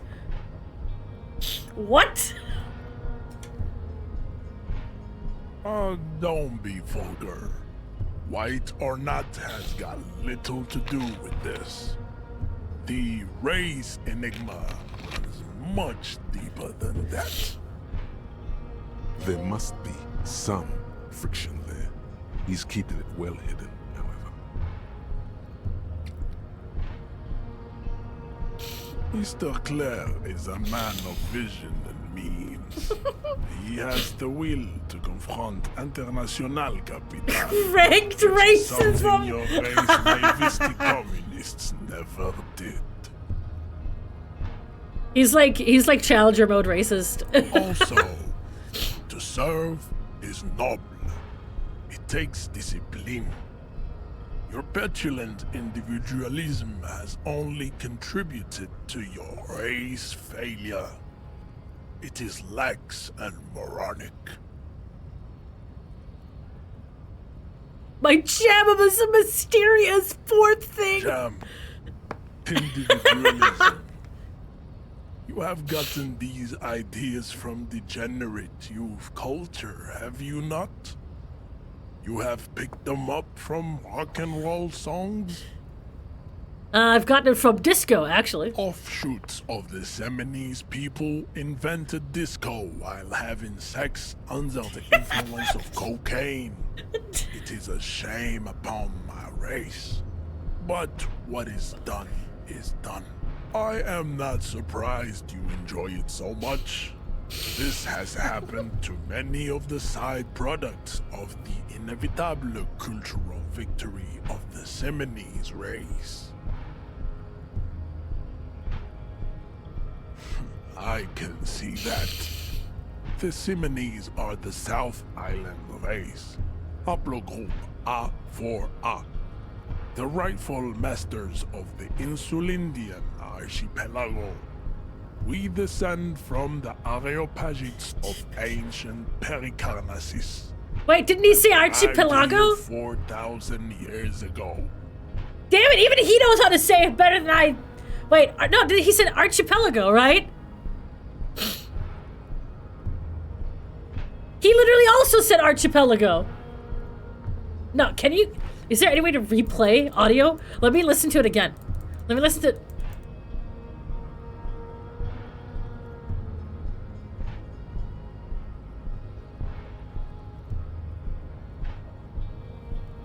We are the future. That is all you need to know. I am a descendant.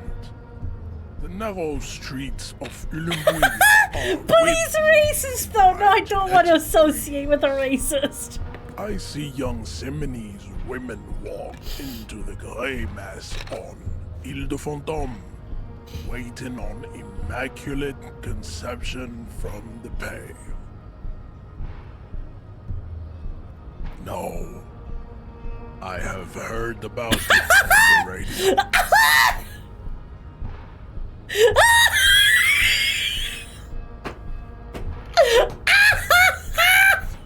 He's not even from there! He's fucking cosplaying a race!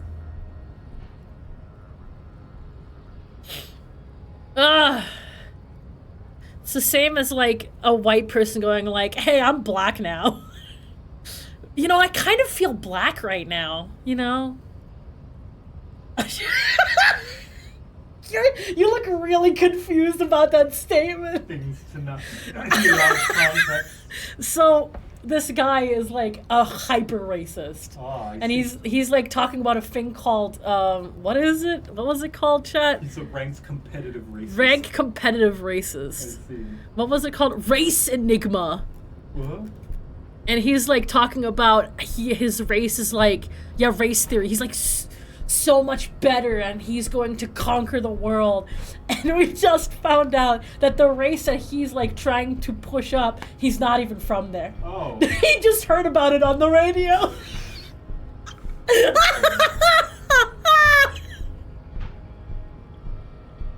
It's so funny, which is why what I just said, you know, makes more sense. It's like a white person going like, you know, my black friends allowed me to say it because I am technically 25% black. You know? It's okay, I'm invited to the cookout. Piccolo. Piccolo, yeah. Black characters such as Knuckles. Knuckles and Piccolo. And... God. Granny Smith.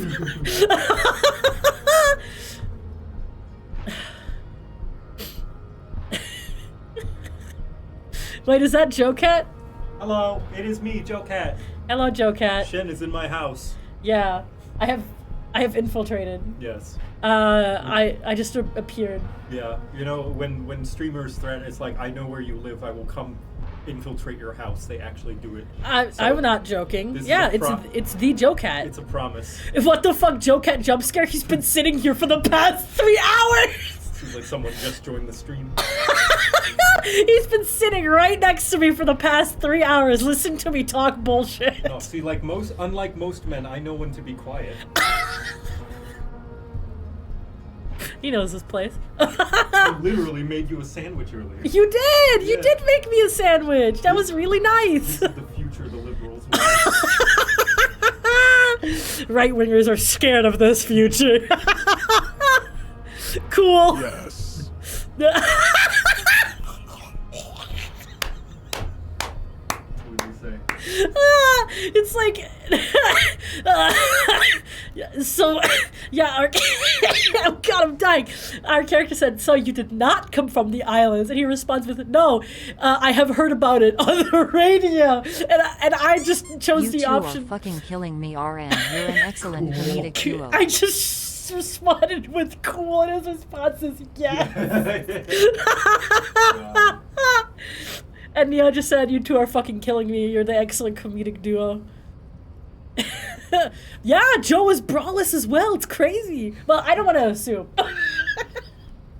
Nothing can ease baby. Damn! Boy, oi, oi, oi, oi.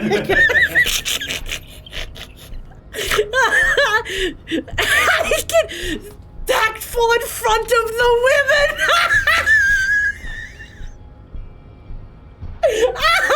That's a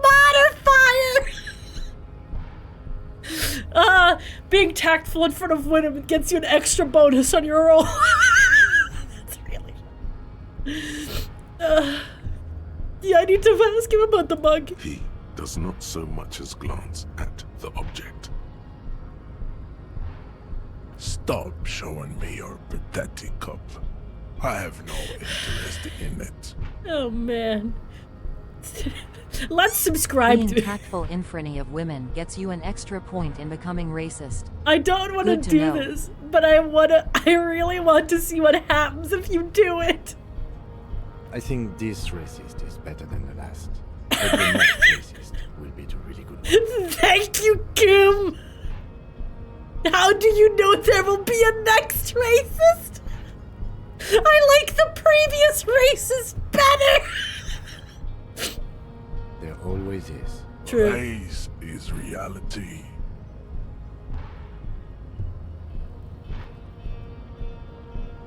Oh, I'm gonna fucking cry. This is so funny. Racists are generally not very good examples of their race. Welcome to Revachol. You hear him yell at a redhead woman visiting a fritter nearby. I am not like them. I am craniometric perfection. I have taken the trouble to permanently draw a phrenologic grid on my skull and features. This should dispel any doubt. Your silence betrays your inferiority. Welcome to WatchMojo.com. And today, we'll be counting down the top 10 Enter racists in race Revachol. number. Perhaps in 4,000 years, there is need for a servile homunculus. What? What the fuck? So it was.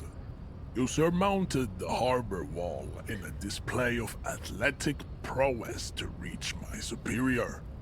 Then had him give me an order. This fucking guy. Your cunning, and I will remove the body from the tree with my bare hands. You're so noble, Measurehead. But while I am gone, someone must stand guard on the bridge. That someone needs to be you. Both of you. That would mean you're openly showing the people that you're taking the Union's side.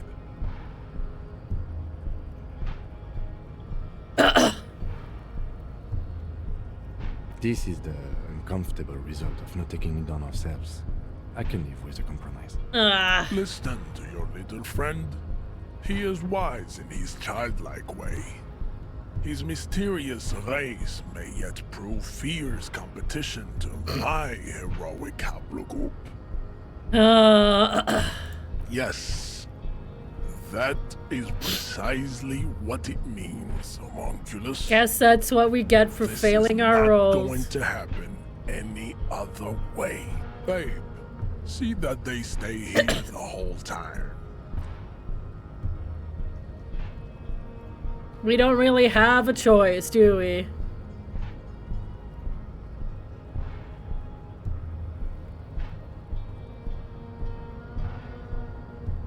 The woman's gaze follows Measurehead as he leaves.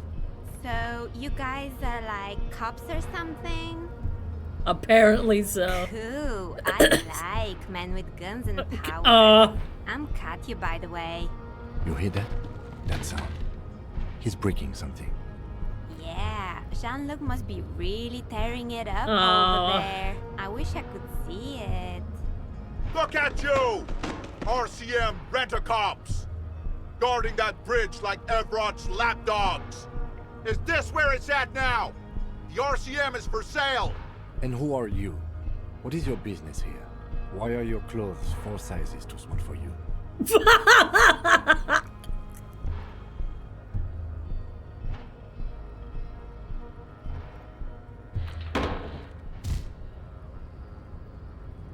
A shrill laughter interrupts you, echoing across Martinaise. Oh no, Kuno! It's Kuno. Then, the man turns to look behind him at the behemoth appearing around the corner, approaching him, walking past him. Oh. Welcome back, dude.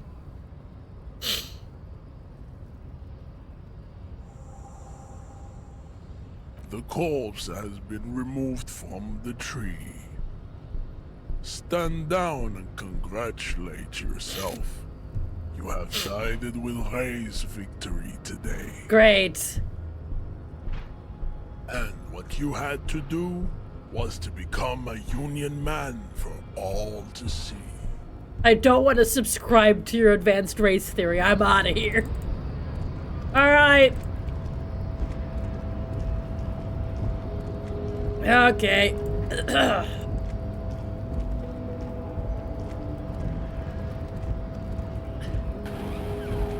Yo! I'm the Juggernaut Glitch. Thank you so much for the 10 subs.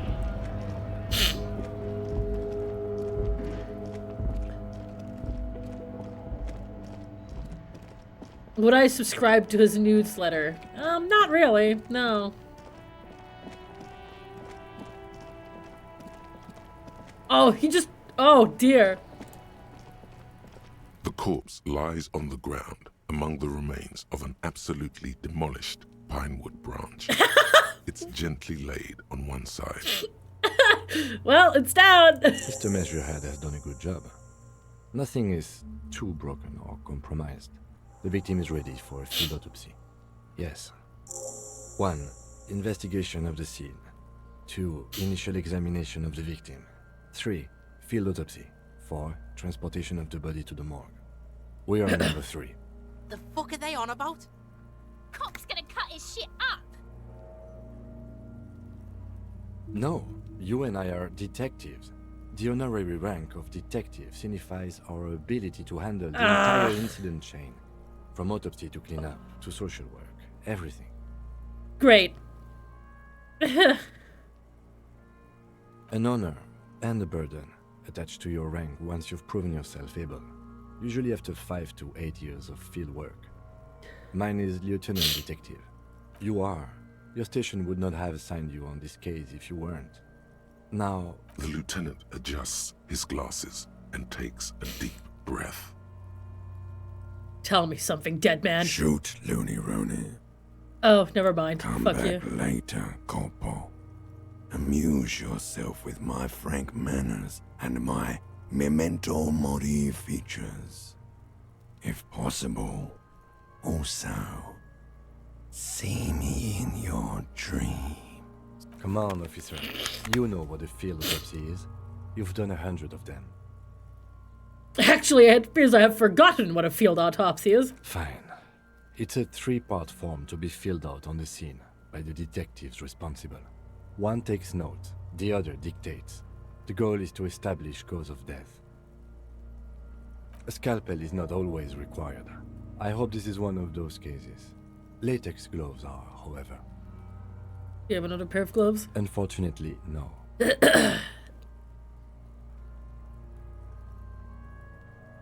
Let's not go glove hunting, please. Let's use division of labor. I perform the anatomical side, while you take notes. Okay. Yes, you see, the field autopsy form is the one on red copier paper. The dead man stares in silence as you crack open the ledger.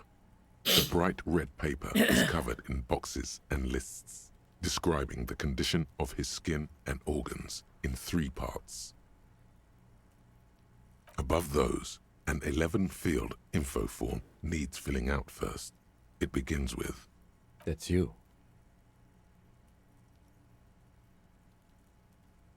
The corpse is indifferent to your scribblings, just lies there. The KK57-0803.0815. Next, NA. Next, NA. Roughly 50. The corpse looks ageless, like meat on a hook. Mondial. The pudgy mess of curdled meat looks neither Mondial, nor anything other. Sex? None! Because he's dead! Fucky! Sorry. Male.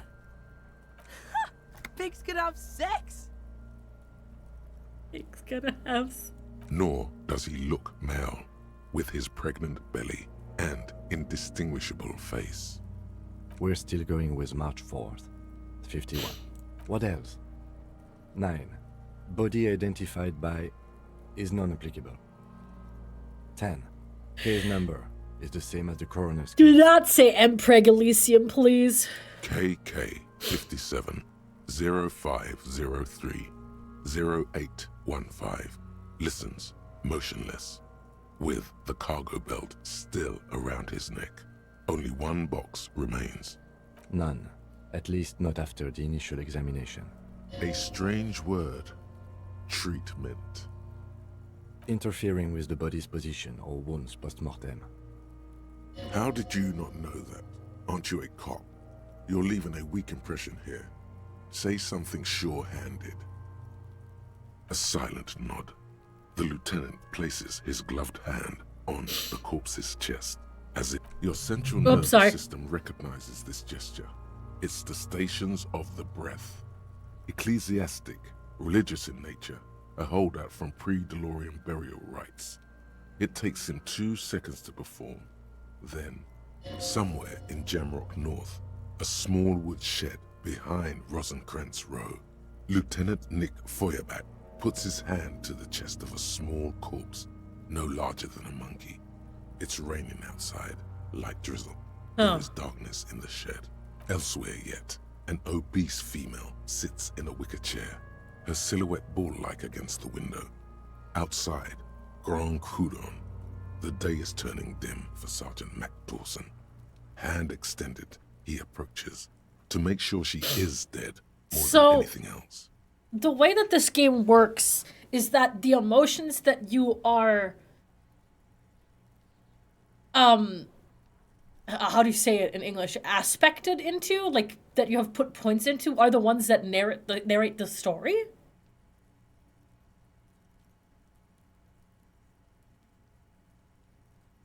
Because I don't think I've had Esprit de Corps yet. And electrochemistry, or whatever it's fucking called, is gone now.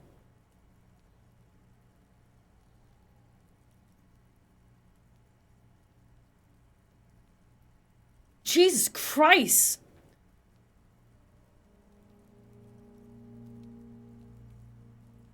Did I have Esprit a few times? That's so insane, though. The more points you have towards... Jesus Christ.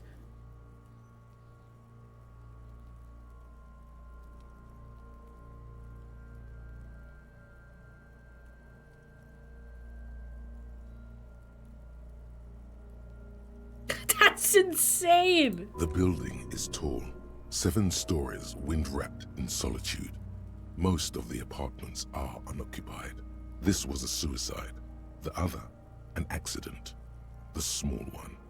And so, all across Jamrock, Coal City, GRIH, 42 deceased persons found today, 42 stations of breath.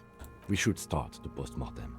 The corpse cannot feel Kim's hand on his chest. It no longer meaningfully interacts with its surroundings. A thicket of boxes and lists on red copier paper tries to answer why. Clothes. The deceased wears armored boots and white briefs.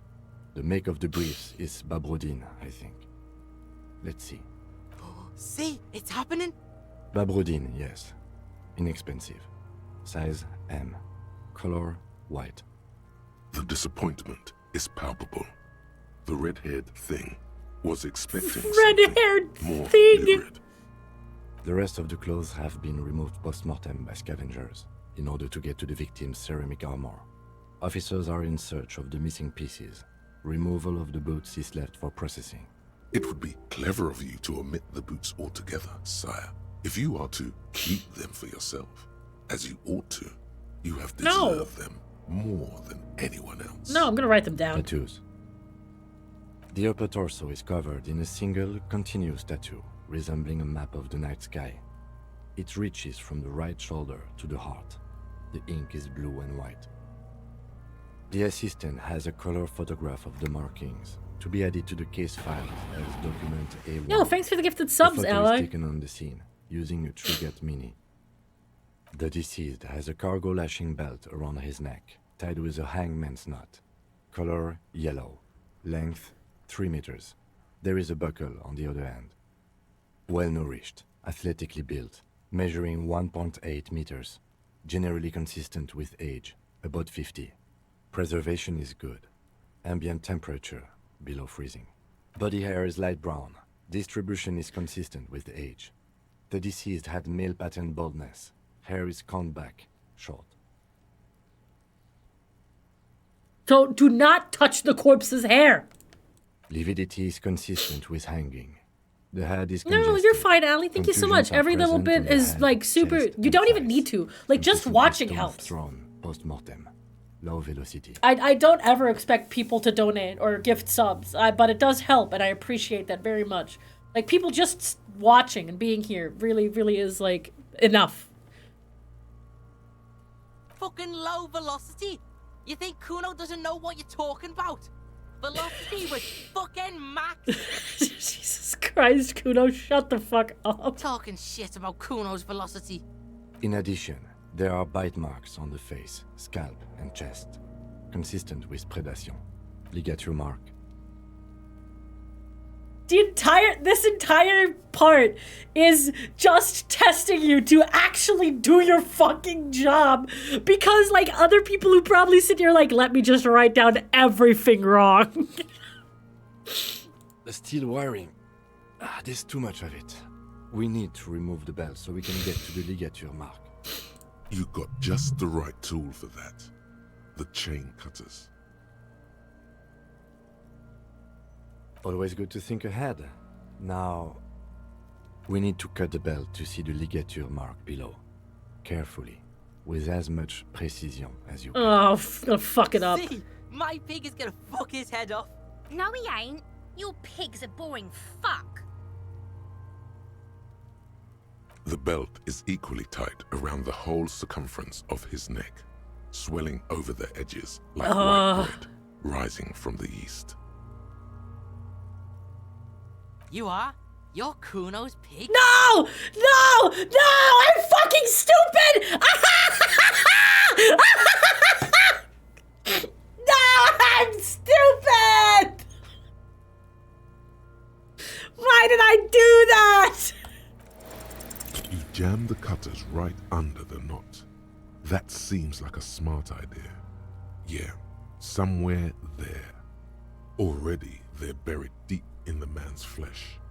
Then the lieutenant looks by, somewhat worried as you summon power words to your aid. Yeah, fuck him! Fuck that faggoty! Corpse fucking time! Told you my pig was hardcore. I should have a go first. I think I have a strategy. Yeah, okay, here you go. He sinks the cutters into the knot, preparing to perform the cuts, with his elbow to his knee for precision. Sorry, Kim. Snap. The knot is slashed. Another cut and the belt falls apart like a flower bouquet, revealing the dead man's neck and the dark red ligature mark around it. Why did I? Here. The rope rises to a point, leaving a gap in the ligature mark. The suspension point is in the back of the neck, on the nape. Hemorrhaging is observed on the skin, above and below the ligature mark. The mark is well pronounced, consistent with a drop from 1 or 1.5 meters. Chest is intact, normal contour. Abdomen is protuberant, pelvis intact, genitalia. No! Let's get out and see! I fucking knew it! This is clearly what they've been waiting for, ever since the autopsy began. The lieutenant is trying to make it as boring as possible. Genitalia is male and unremarkable. No evidence of injury. Back is symmetrical and intact. Upper and lower extremities are intact, but asymmetrical. There are combat injuries on the right hand, thigh, and hip. Bullets have bitten little pieces out of him. It must have been excruciating, especially the hip. Before you is a temple of pain that knew little tenderness in life. In addition, I see smaller, residual scars, too numerous to count, covering about 30% of his skin. I'm not gonna say this is a body of a soldier. Last item, hands. Hands are clean. No sign of a recent struggle. Maybe I'm just not seeing them. Honestly, this stench is making it hard for me to think at the moment. Ooh. That's all for the external. Well done. What next? Well, sorry. Central nervous system. I have nothing. Do you have anything on this man's central nervous system? You don't even have a joke. Musculoskeletal. Purge fluid is coming from the mouth. Not injury related. Eyes and tongue protuberant. Hyoid bone. Let's see. With his eyes almost closed, the lieutenant puts his hand on the dead man's throat and begins to massage it gently. A rotting smell erupts from the mouth. Purge fluid runs down his lips, black and viscous. You hear cracks as the lieutenant moves his sharp fingers inside the flesh, like the creaking of an old house at night. Yeah, jack that fucker off! The hyoid bone is fractured. The rest of the musculoskeletal system is intact. Unremarkable. Respiratory system. Oral cavity shows no lesions. The victim has received dental implants, possibly after a combat wound. Mouth swollen. Hemorrhaging present in mucosa of the lips and mouth. From here, it looks as though the clown-faced man is screaming. The tendons of his jaw are torn apart. Hyoid ripped from the force of the lieutenant's hands. Hepatobiliary. NA. Are you a hepatobiliary expert? Neither am I. Same for toxicology and serology. NA. Unless you have untapped reservoirs of knowledge there? Like a toxicology screening? At this stage, I doubt processing will find anything, even if he was brimming with cocaine. But still, you should add a request. Brimming with cocaine. Shut up, electrochemistry! Cardiovascular. The body exhibits heavy lividity. Blood has gathered in the hands, feet, and neck. Hypostasis is visually consistent with the hanging. Gastrointestinal. Digested semi-solid food in stomach. Voila. Omit the voila. What's next on the list? Let's see. We have bite marks, contusions on the head and chest, and a ligature mark encircling the neck. You'll need 3 fields. Leave a 4th one too. Oh, so we inflicted them? Okay, so there's a spin-stabilized munition from a Kiel A990 muzzleloader lodged in his lung. And an incision on the thorax from a chain cutter. I wouldn't mention those. Better not to muddy the waters. Injuries. Bite marks. Head, chest, and scalp bite mark injuries. Predation by birds has caused damage to the body. Odontologist does not need to be consulted. Does Joe have any physical dyes? He's not here right now. But what do you want me to roll for? And your opinion, officer?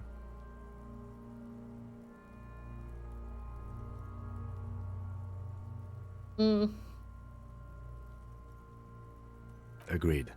Next injury? So, the scalp bleeds from a post-mortem head injury, a stone. The injury does not have the rim of an early inflammatory response. The perpetrator on the scene has confessed to causing it post-mortem. At maximum velocity, fucko! Thanks, Kuno. Has confessed to causing it at maximum velocity. Coagulated blood sticks to his scalp and chest, where the countless stones have hit the dead man. Beneath, the description of injury. 2 boxes. Right. Next. Nothing. Just in case. A dark red abraded ligature mark encircling the neck, with a gap on the nape measuring, let's say, 7 centimeters. The hyoid bone is fractured, the cervical column intact. I see hemorrhaging on the skin, above and below the ligature mark. Depth of the mark, 1 centimeter. No signs of clawing on the neck. Below the note, 2 customary boxes wait to be ticked. The man's head jerks to the side. The ring around his neck is visible. That's it. We have established cause of death. It's not much, and it leaves much to be questioned. But it's a start. Let's wrap this up. I pronounce this field autopsy over. Okay. Well, we established probable cause of death. Some would say that's the goal of an autopsy. We also requested a toxicological screening. That was thorough. The results should arrive in a couple of weeks, if we are lucky. I will not hold my breath. We were thorough with the list of injuries, too. We described them all in detail. What is there to say? Given the circumstances, it was a professional field autopsy. Let's go! Oh yeah. Well done, Master Detective. No, let's not drink! I need a copy of that autopsy form. Then I will drive him to Faubourg for processing. He's thinking, did I miss something? You tilt your head, also looking at the corpse.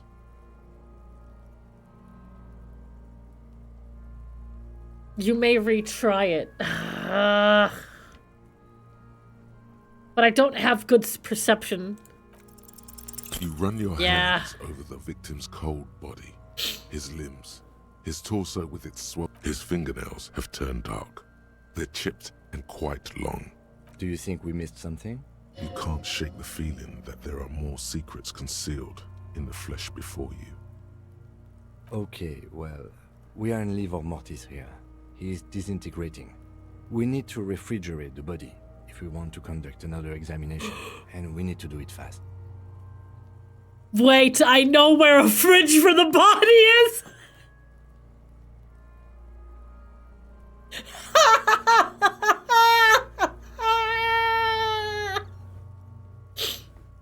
Hey, wasn't there a giant iceberg sarcophagus below that building? Into the bear with this yes, guy! It was. It was massive. Red eyes glowing in the dark. Now, detective, I've rarely been disappointed by the size of a giant ice bear fridge. But I think we should still take a look at it first. Make sure it's big enough before we carry him over. Let's move. With every hour, whatever we are looking for in the deceased will become harder to find. That is really, really funny. Okay, I'm gonna save here. I am going to have to end for today because Echo is going to need the microphone really soon. We did still go for 3.5 hours. I hope you guys enjoyed it. I'm very glad to be back to this game. I hope you guys enjoyed the stream.